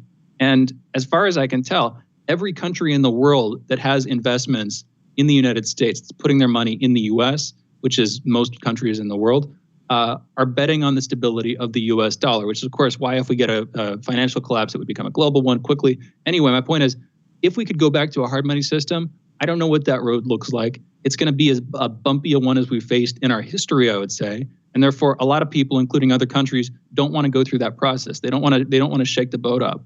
And so on those grounds, I have a hard time arguing with modern monetary theorists. And maybe that's because I'm not an economist. I'd love to facilitate a debate or a forum where different folks could argue back and forth over that one. But maybe that's a little bit too recherche, a little bit too eclectic for some folks' taste. But anyway, we should go to our next caller. Well, wait, there's also something more fundamental. Money is not real. Gold is not real. Silver is not real, at least from the standpoint of value. Well, those things are imposed. They're real. No, you know what I mean. I'm talking about the value that those things are getting, X number of dollars and everything else. That stuff is not real. Those things are just conceptual. And so the idea that there is a fixed amount of money associated with gold doesn't mean anything. The only thing that matters are the real resources of a particular country and whether that country can harness those resources to do X or Y. You get inflation if you don't. But if you have the resources for it, you should do it. Money is a limit. That's a chain. It's not a freedom thing. Brave, ATL, what's going on, Brave? You have about 30 seconds. Exactly. Yeah, real quick. The problem is that our government is operating off philosophy. They're operating off of imperialistic perspective, so they control everything, and they decide what we get and what we don't get, and we don't fight for it to get it back. But I actually was calling in about the utility thing. I think that would be a real problem. I don't think that we can give them any more power over anything, this administration or any other, until the people actually reclaim some power from our government. So, as of right now, just the way look at the problems we've been dealing with as far as censorship goes under the Biden administration. So I would say look at the video that Jimmy Dore put out, and Kim Iverson put out months back, covering how these tech companies have taken up contracts with the Biden administration, leading to a tech industrial complex. And that's if people don't really want to take time to read and research these things. At minimum, take a video. I've got to cut you off here. Thank you, as always, for the calls. One piece of advice: call in slightly earlier. We'd love to have you. We got to close the show out, folks. Thank you again for listening to this show. We'll be back tomorrow. Signing off, Fault Lines with Thomas and Stranahan.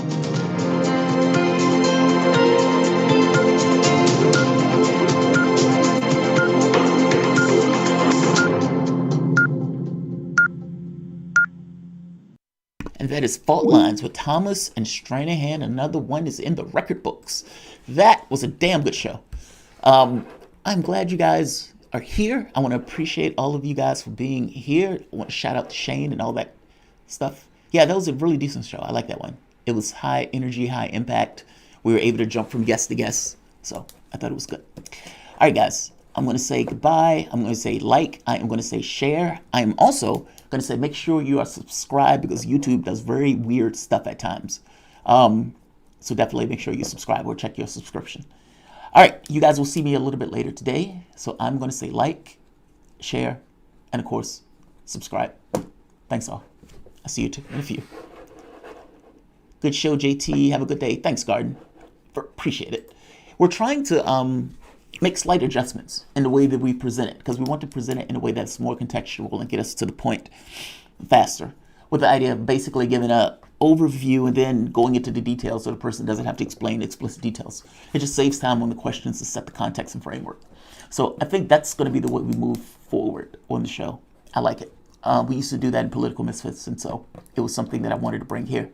And finally, it's here. So hope you guys like it. And like I said, we'll see you guys tomorrow on the show at 7 a.m. However, you will be seeing this face in a few.